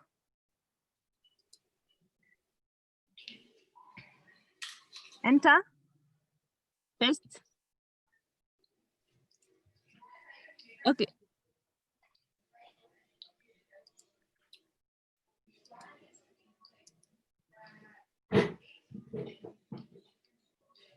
Semicolon. And then trigger sound. The second one, write trigger buzzer. Okay. The second one, write trigger buzzer.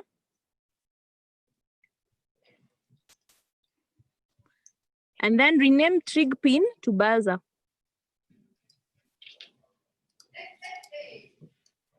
Buzzer with a capital B.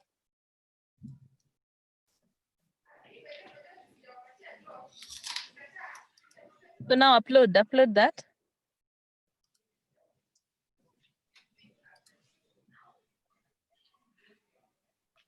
Upload.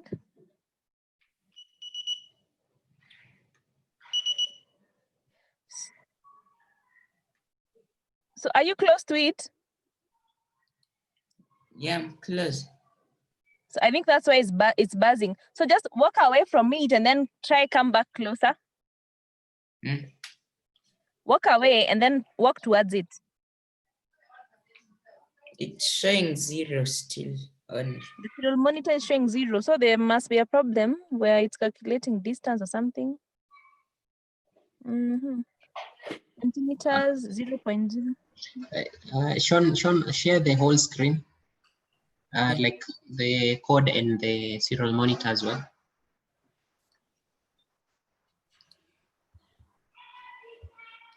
Okay, maybe, and also just check the connections. So that can happen if the connections to the ultrasonic are lost. So just check as we.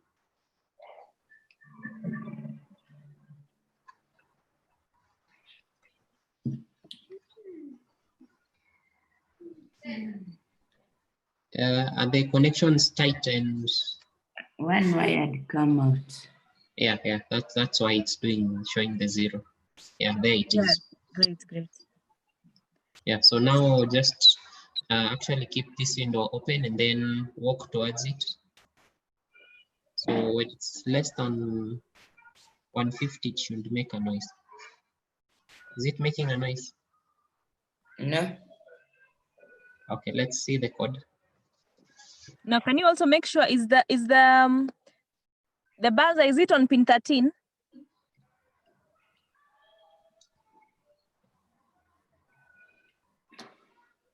Make sure that the positive side of the buzzer is on pin 13 and the other one on ground.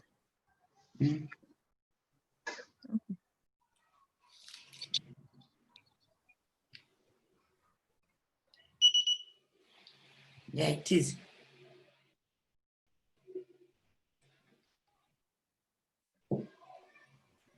So now should be Try, buzzing. okay, try change it to pin 12. Put it on pin 12.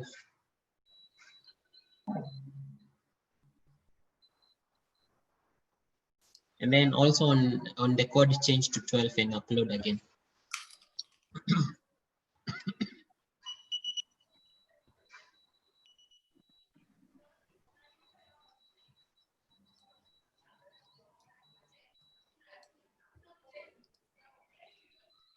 I think it's working now.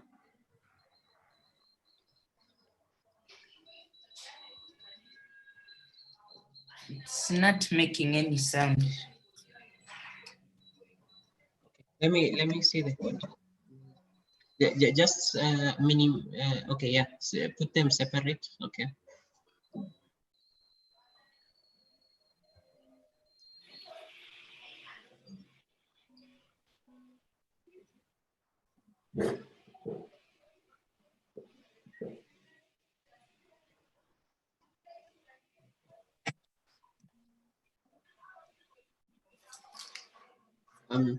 Okay.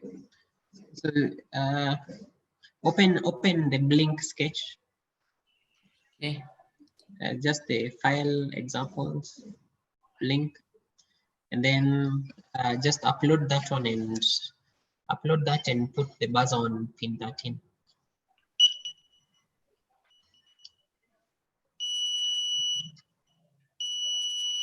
So it should be working the same way. So, oh, I think I know what the problem is. So just go back to the code for ultrasonic. And then here where you have, just scroll down. After digital high, add a delay, say 200. After digital buzzer digital high. So digital right buzzer. So, no, down again, down. Okay, where you have the if statement. If, so sorry, not there. Let's scroll down. Where on the loop there, somewhere there.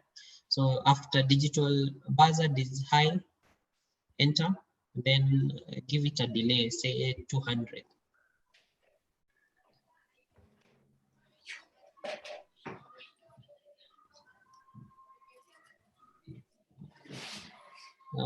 Okay, try upload that, and also put it back in the pin on pin 12. Put the buzzer on pin 12 physically.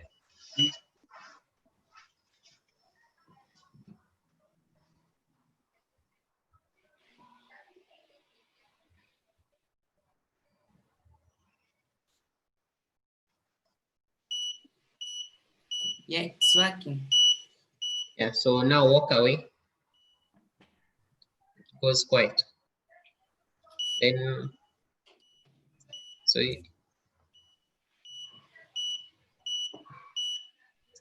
yeah, awesome. So now you have something that you can use if you're doing something you're in a class, and you can also add an LED there as well. Can't hear the sound. Yeah. Oh, the sound is working. Okay. Has everyone else also been able to do this? So let me just share the code to everyone. So for everyone to upload that.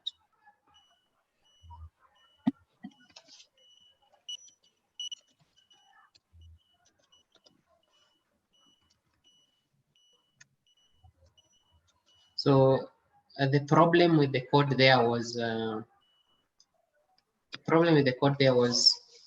it was actually making the sound, but it was so fast you couldn't actually hear it. So I've shared the code, so you can try it out and see. Have a look. And also you can use the serial plotter as well. Just close this one first. use tools, I think it's in tools, serial plotter. So it should basically be the same thing. So if you move closer to it, there's a point now at 150, it's going to make the sound. Then when you are further than 150, it's not going to make the sound.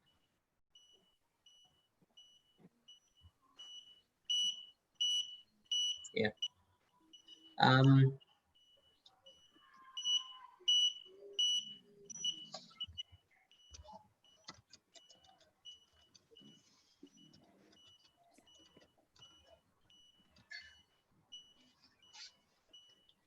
So COVID related, Kimani, how can we apply it?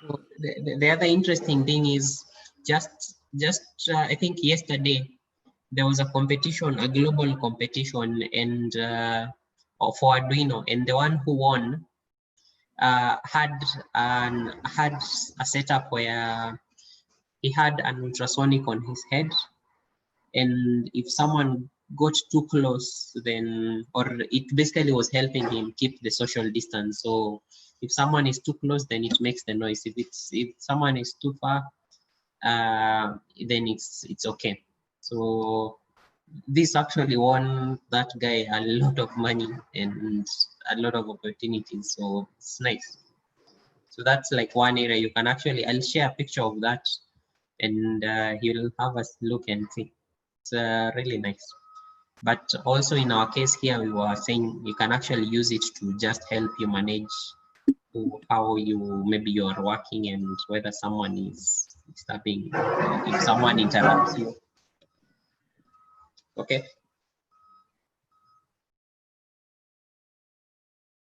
So I'd really want you to try out the buzzer, the dustbin, do the dustbin, and also do the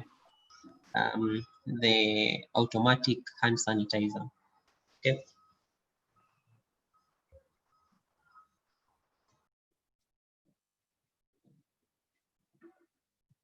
So I'm just thinking for future projects, as we make them more complex, we can even integrate it into an app. So when you come close, it probably tells you you're too close to me or something like that. Yeah.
So we'll have a 2 minutes break and then we continue with the app.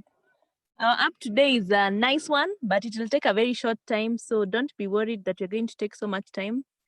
It will take us about 5 to 10 minutes. So just take a 2-minute break. Maybe don't undo the circuit. For those whose circuit has not yet worked, we're going to send instructions. So maybe just leave the circuit connected and then you can keep trying it. So don't dismantle everything yet if it's not worked. In the meantime, we're taking a 2-minute break and then we go to App Inventor. So that was a really interesting one. That was a really interesting one.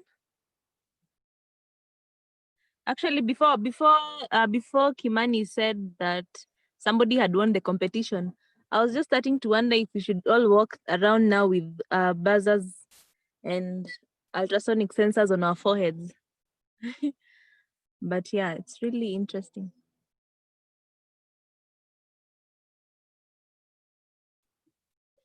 So you remember the first app we did was a text to speech app. You remember we were calling it, or did we call it SpeechBot? Yeah, I think we called it SpeechBot. So today we want to do speech to text. The one we did was text to speech. Now today we want to do speech to text. And you could think of a few ways you could use it. Let's say you're driving and you want to send a message to somebody. So you'll just like say whatever you want the message to be, and then it's going to send the message. Let's say you're doing what? You're washing dishes and you can't really type. So you'll just speak and then the computer or the phone will type it for you. So that's the app we're developing today. So it's going to be using a speech recognition engine that's already in our phones. It's the same one that Google uses. So are we all back? Sean, you're back? Yeah. Chantel, let's open up Inventor and create a new project and call it speech to text.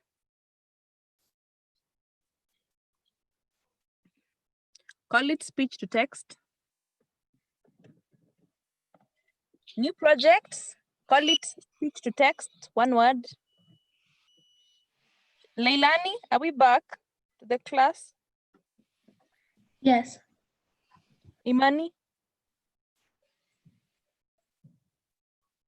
Yes. Then you're so quiet.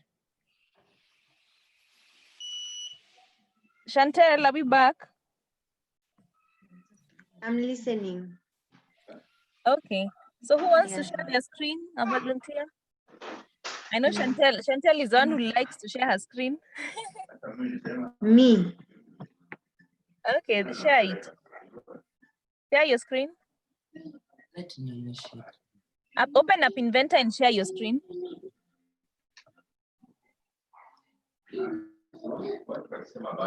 So open your screen, and then for those who've already done that, start a new project and call it speech to text.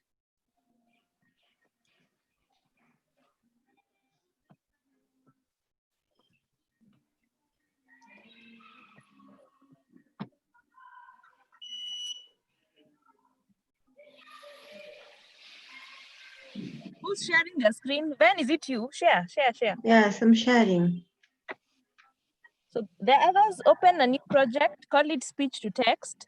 If you have already done that, for our design view, we're just adding two things. We're adding a button and a label. Add a button. So start new project.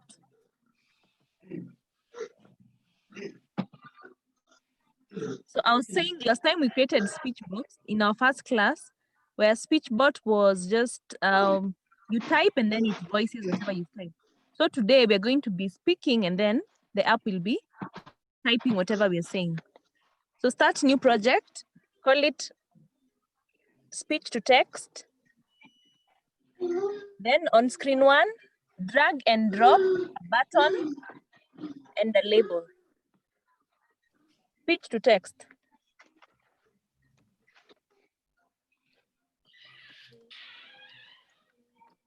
Hanging. What? It's hanging. Okay, that's I think okay. it's having a problem. It's Okay. called Speech to text. Speech to text, one word.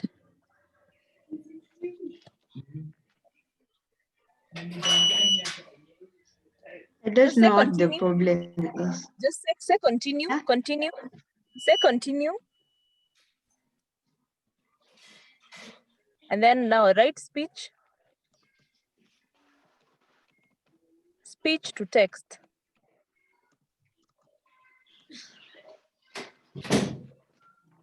Yeah, okay.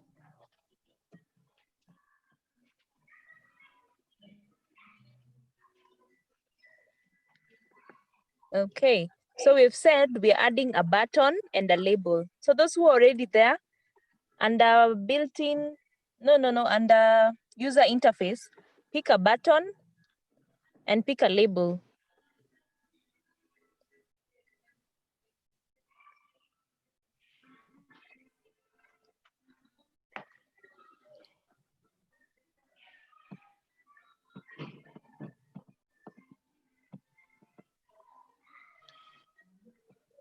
I And drag then it to the screen. Yeah. And then go to media and also pick a speech recognizer. It's an invisible component. Okay, button, drag it to the screen.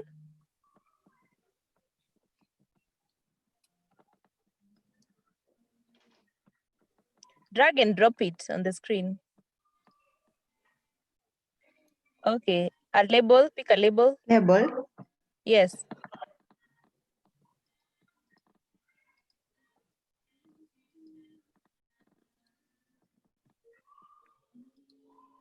Then go to media,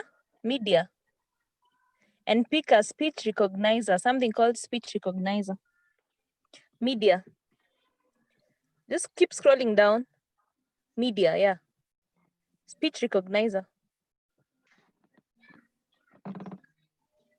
Okay, great. So it's an invisible component. You can see it under components. So you won't see it on the screen, but it's there in the background. So the text for button 1, are you seeing button 1 under components on your right? On your right? Yes. I want you to go to edit and edit the properties. True? So let's click on button 1, click. So, I scroll down under properties, scroll down. You're seeing background color, all that. No, for button. For the button.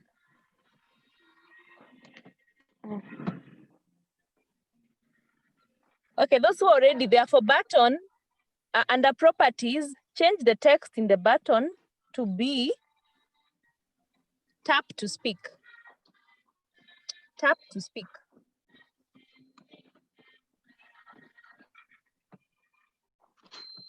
The text for button 1, just scroll down. Scroll again. Are you seeing that text for button 1? Yes. Rename that to tap to speak. Tap to speak. Tap. Tap to speak, yeah. So we want it to be, now when the user is using this app, before they speak, they have to click this button. So that's why we are giving them a message. So tap to speak. So we're telling them to tap it before they speak. Okay, great. That's okay. Now for the label,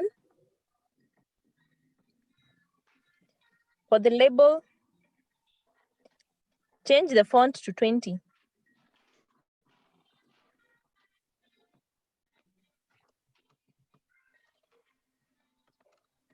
Change the font to 20.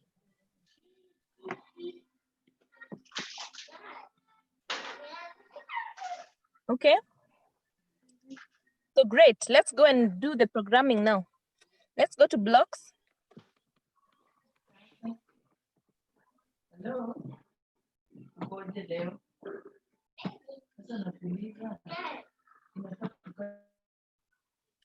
So now I'll go to button 1.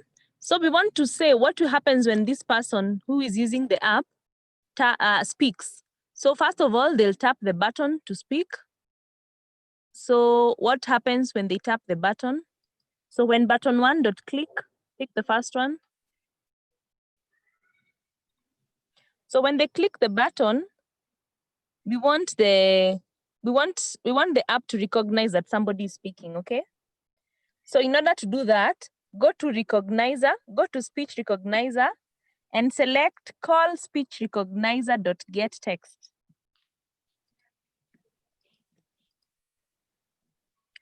Speech recognizer, call speech recognizer get text. Yes, that one. Add it there.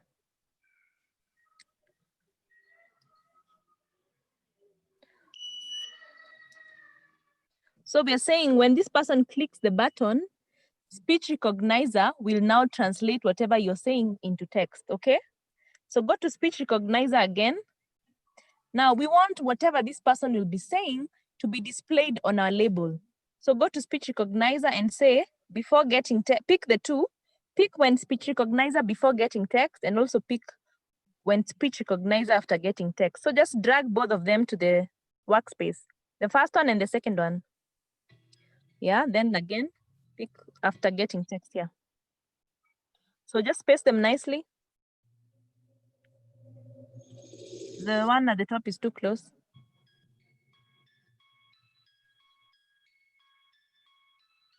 Okay, so what do we want it to do? So we are saying before it gets the text, then that text box should be empty. Okay, so go to speech recognizer and set the text. Speech recognizer, look for set speech text. No. Scroll down.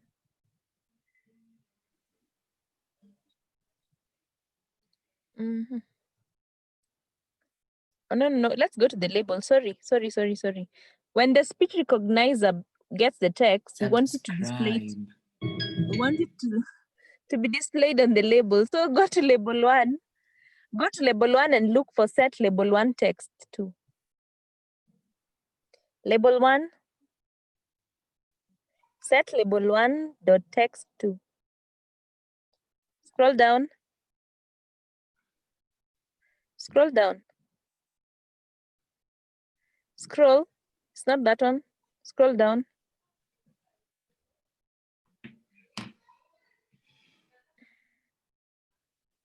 Scroll down.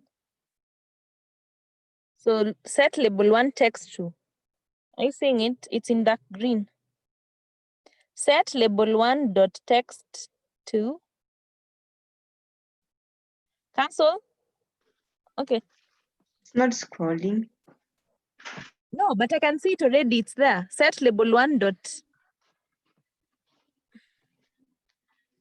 Cancel.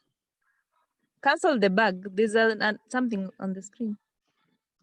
I'm canceling, but it's appearing again.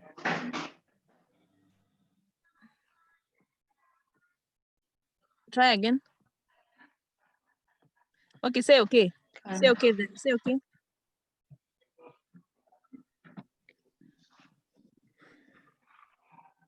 And then cancel. Go back to App Inventor.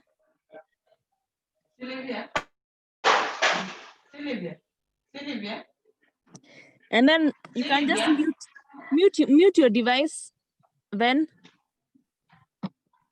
Okay. Go back to App Inventor.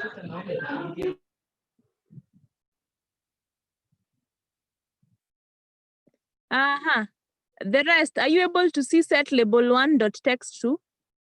Sean? Yes, I've already put it. So put it also in the next one. Put it also in the one for after getting text, okay? So go to label one, then. Okay, why is it doing this?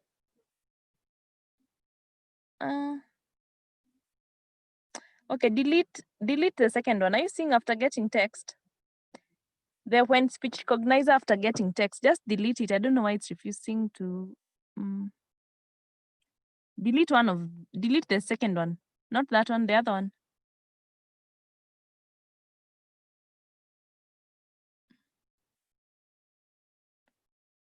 No. Select it and delete. Select the second one and delete. Yeah, that one, delete it. Just backspace on your, select it and backspace, it should delete. Yes, say yes. Which 4 blocks? No. Wait. Cancel. There's only 1 block there.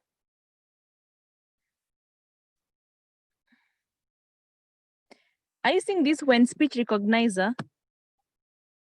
When speech recognizer, select it. After getting text. Okay, the last block. Are you seeing the last block? The last block, select it.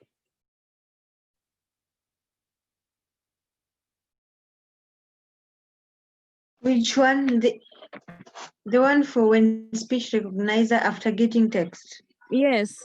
Okay, put your cursor where when is. Put your cursor on the word when and then select. Like just click. Click on when. Delete.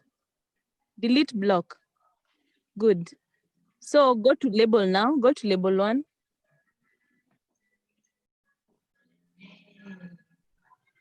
Set label text dot set label 1 dot text. Are you seeing it? It's the 3rd block there. 3rd from the top. Yes, that one. Add it there. So initially, when the speech recognizer is starting, before it gets any text, it will not say anything, or it will not display anything on the label. So go to text and just pick a blank text box. Go to text and a built-in control logic math text. Text. So pick the first one, just a blank. Pick the first one, scroll up.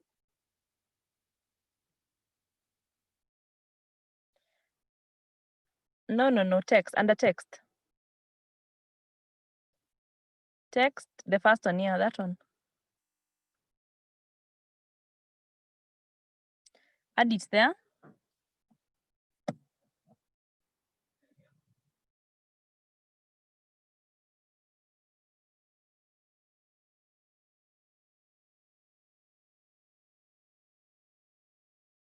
So, and then when you're done, go to when speech recognizer after getting text. So the one we deleted, now go and pick it. So after getting the text, we want the label to display whatever you've said, okay? So pull it down.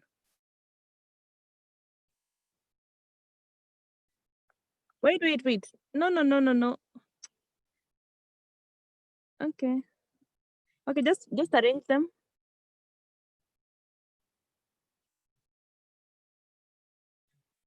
Are you seeing the one that one, yeah?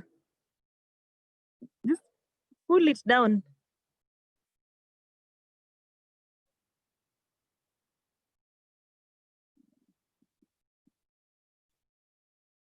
Okay. Are you seeing when are you seeing the one that has collapsed? Click on that one. That one, yeah. Right click and say expand block. Expand block. Now, I also arrange it now to be below the button one, because we want that logic to flow so that you can understand what's happening.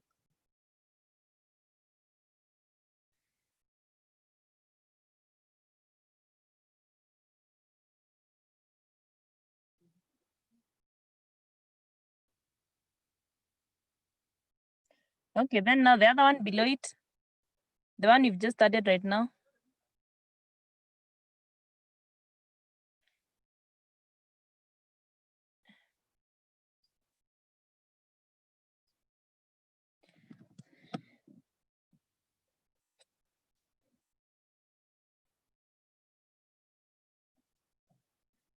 Okay, it doesn't matter where it is, just leave it there then.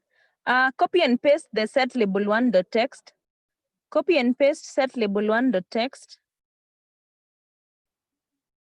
Set label 1.text. Duplicate. Then pull it down there. So now we don't want it to display nothing, but we want it to display whatever is on the speech recognizer. So delete the text box delete the text box Are you seeing the pink text box? Delete it. For the second one. No, not there. The one we've just, no. Leave that one. The second one. After getting text, delete that one. Delete that pink box. Delete. And then now we want it to display whatever is on the speech recognizer. So delete. And then go to speech recognizer. So Chantel is getting confused. So Chantel, when she's done, you'll also share your screen. Go to speech recognizer. Then go to speech recognizer. Pick the last one, speech recognizer. Yeah, that one. No, pick the speech recognizer dot result. Sorry. Pick the one that says speech recognizer dot result.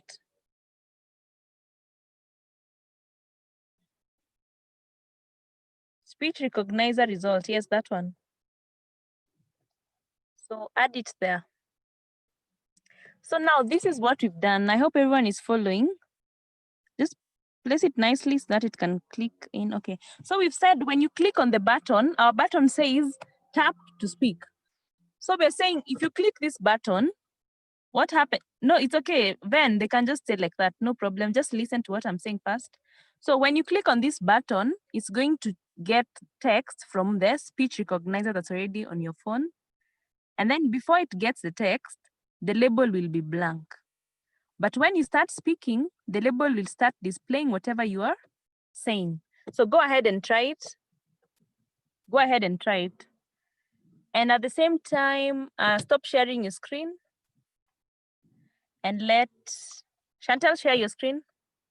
Sean, have you been able to write the code? I have now gotten it. Yes. Okay, now test it. Leilani, Yes. Gotten it. Imani,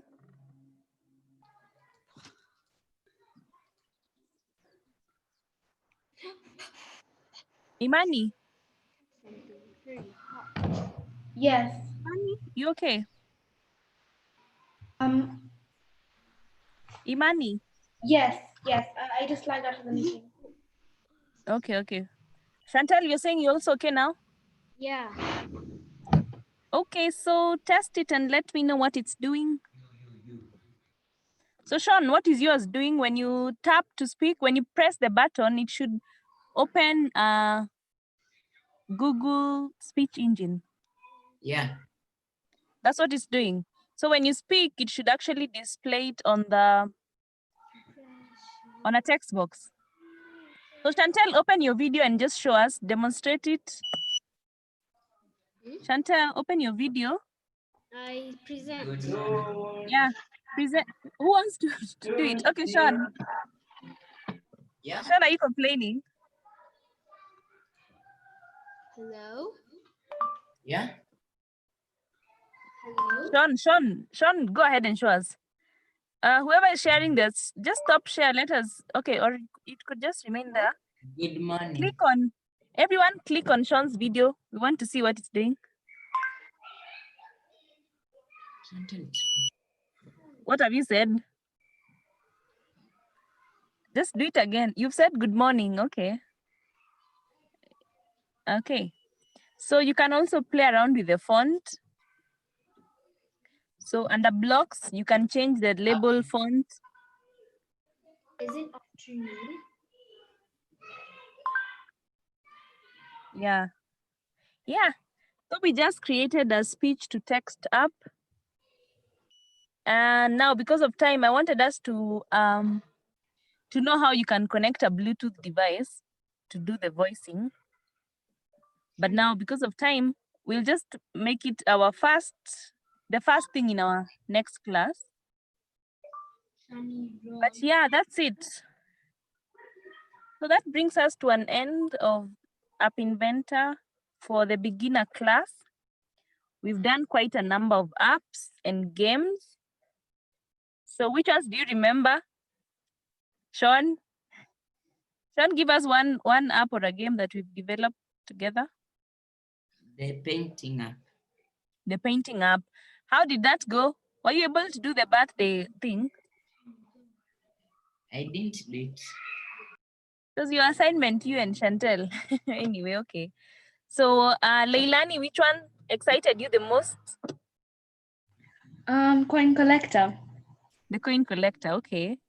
And you're also able to do the timer? for it? Yes. So I told you, you can always try and make the game more complex.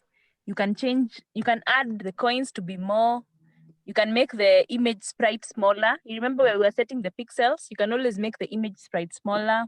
You can also be able to make the time less. Last time we had it at 30 seconds. You could make it 10 seconds. You know, just play around with it and see how you can make it more difficult, okay? Imani, which app excited you the most or which game? I think mine was my Which one? painter. What? My painter. The one for painting, okay. That's nice. Chantel?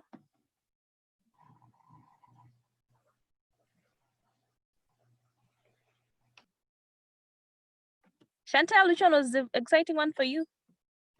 Which one did you like the most? Or which one are you hoping to develop further in the next class? Pardon? I'm saying which app did you like the most or which game? The game I liked was Coins Collector, The one for collecting coins, okay? and the app I liked was this one and this one and the one we did before. Which one now? We've done so many before. My painter. The one for speed. What?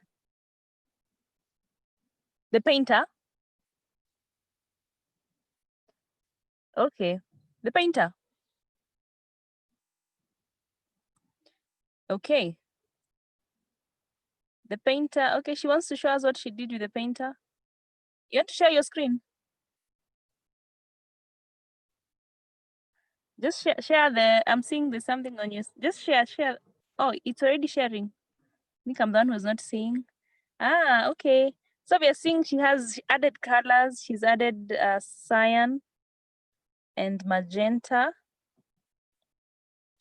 Okay. That's nice.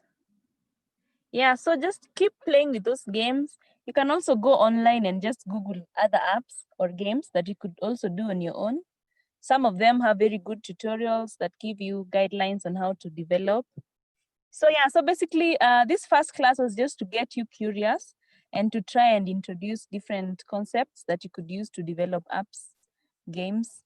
So now that you have this knowledge, you're better equipped to now even go ahead and research on your own, find out more, stay curious, and you can develop, even complex games and apps that have great functionality or that can do something meaningful and solve a problem. When we started the class, we said you can think of any problem or something that bothers you the most and see how you could solve it, either by automating it. If you don't like washing dishes, you could probably start thinking of how to do a dishwashing machine. If you don't like to wash the house, you could probably have a tiny robot that does that. You know, if you don't like typing, you can now use this speech app to just be voicing whatever you're writing. Okay. So yeah, so just stay curious. Yeah, that's the way for inventors. If you want to be a good inventor, just stay curious and keep trying new things. Don't be afraid to try. Don't be afraid to imagine something as crazy as you want it to be. And when you start it, it'll just be a matter of time before you're able to achieve whatever you want to make. So yeah, Kimani, let me invite Kimani to also give some remarks. Yeah. Okay. For me, I hope everyone has enjoyed the sessions we've had. You've seen most of the things like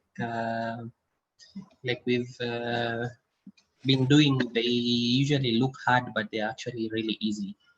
So you just need to be patient. You need to be have a very high perseverance, because yeah, it's hard things for everyone, but when you given some patience and perseverance, you realize it's things you can actually handle. So yeah, and there are endless possibilities. You can do anything you want. Okay. So we'll communicate on the future classes. We still have plans for more classes and more interesting projects. So same way we've been doing something that you're actually able to relate to, we're going to do that. We're going to do even more. So yeah, but just stay curious and keep learning and try things out. And we don't have to maybe show you some things. You can try them out. Like Lillian have said, just try it out, see what happens. Yeah. And also for the sensors in the kit, there are some sensors we haven't touched on. Yeah, just read the name. If you're really interested in it, you can give us a call, or you can we'll give you some hints on what to read, give you some circuits, and you can be able to combine and actually do even more interesting projects. Okay. I think I'd like to hear your comments. Everyone, just give a short comment on what you think of the classes we've been doing. Maybe who can we start with? Sean? It was fun. Very fun. Yeah, keep at it. Pardon? What else?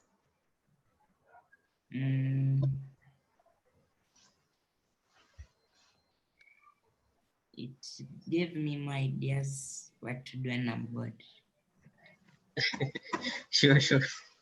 Yeah, but also When you're older, you can still do them when you're young also.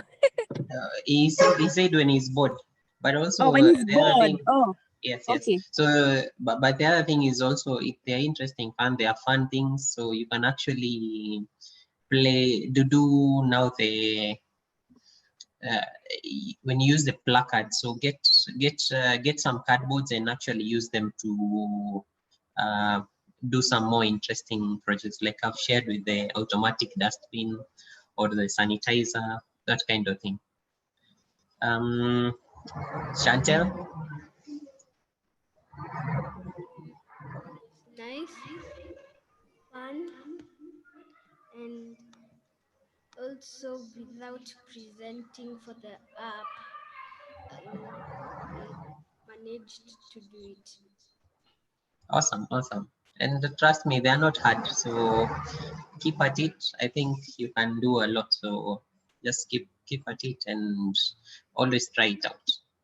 I usually joke around by saying it won't explode, so yeah, quite literally, just try it out, especially when it's code. Just try it out, debug. It's going to annoy you, but just persevere until it usually will always work. So just keep at it. Leilani?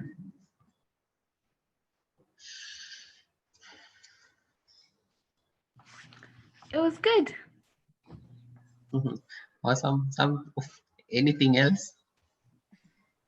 Yeah, I really enjoyed learning about the robots and coding and stuff. And there are things you can actually apply or you're seeing now in real life. So like when you walk around, you can actually relate to them, right? Yeah. Okay. See, Money has dropped. Is she with you? Yeah. Okay. Can get her comment as well. Imani? Yes. Your comment on what we've had 4 weeks of a lot of things and a lot of coding and electronics. Now you know what a resistor is and all that. So what do you think? I feel like the learning was fun, and it's nice to see that we're making things that are an everyday thing. Yeah. Okay, awesome. Vin? It is fun. Okay. Yes. That's nice. So I think you're the one who's deepest in physics here. So yeah. Yeah. Are there things you've learned in class? In school. Yes. In school, we only the LED and the resistors. Okay. Yes, but the other things you have not learned in school. Okay, that's awesome. Then we'll slowly be transitioning and you'll have a step ahead on what you're doing. Yeah. Awesome. I think Okay, we also then, want to know from you. Do you want to continue? What are your thoughts on the class? Yeah, it is fun.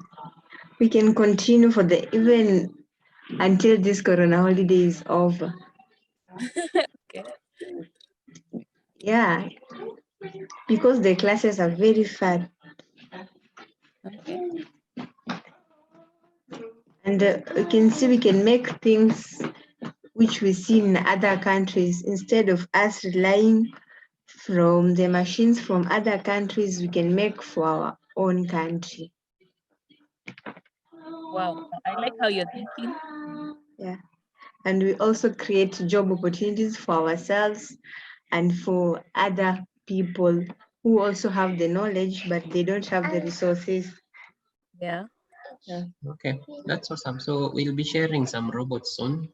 So the next classes will be a bit more complex, but they'll even be more fun because now you'll be able to do so many things with them. You'll be using like 5 sensors and then you have several actuators. So it will be quite fun. Okay. Boom. Okay, so I think with that, then I think unless Lilian has a comment, we can end the class. So next one will be intermediate. Yeah. So I hereby would like to declare the graduates have passed in this first course, which was our beginner course. It had 8 classes. We were supposed to cover introduction to robotics and programming. By the end of the class, we were supposed to have been able to be able to develop simple games and apps. And also we were supposed to have done an introduction to how to do circuits, and also how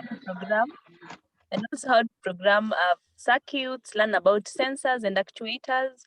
So I think the objectives of this first class have been met. And so just like James has said, the next classes will be now the next level.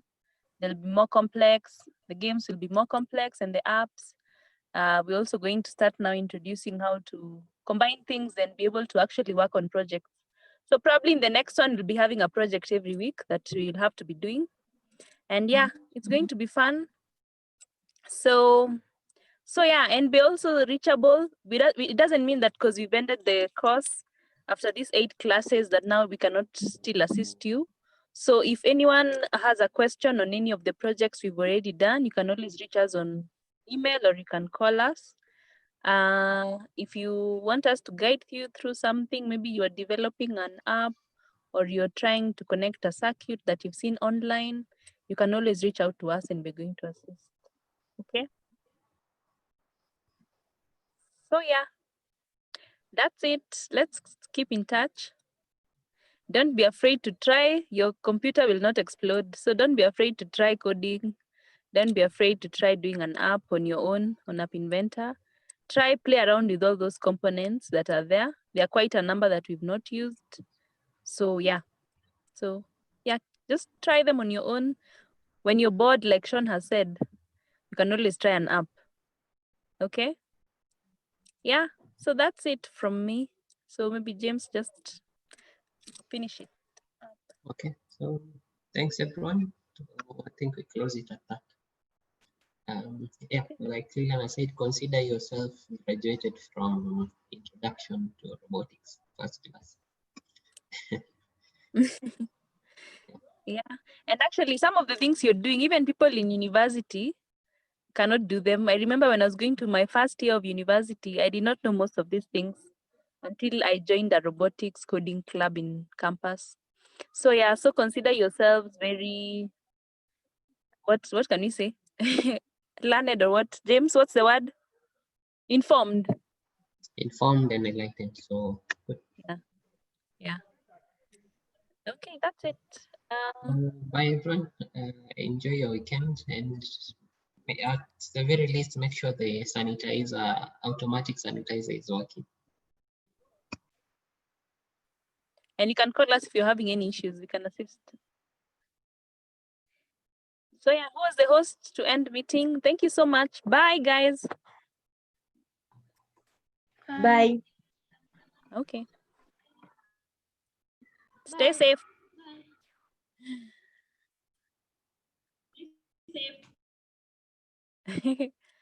Bye.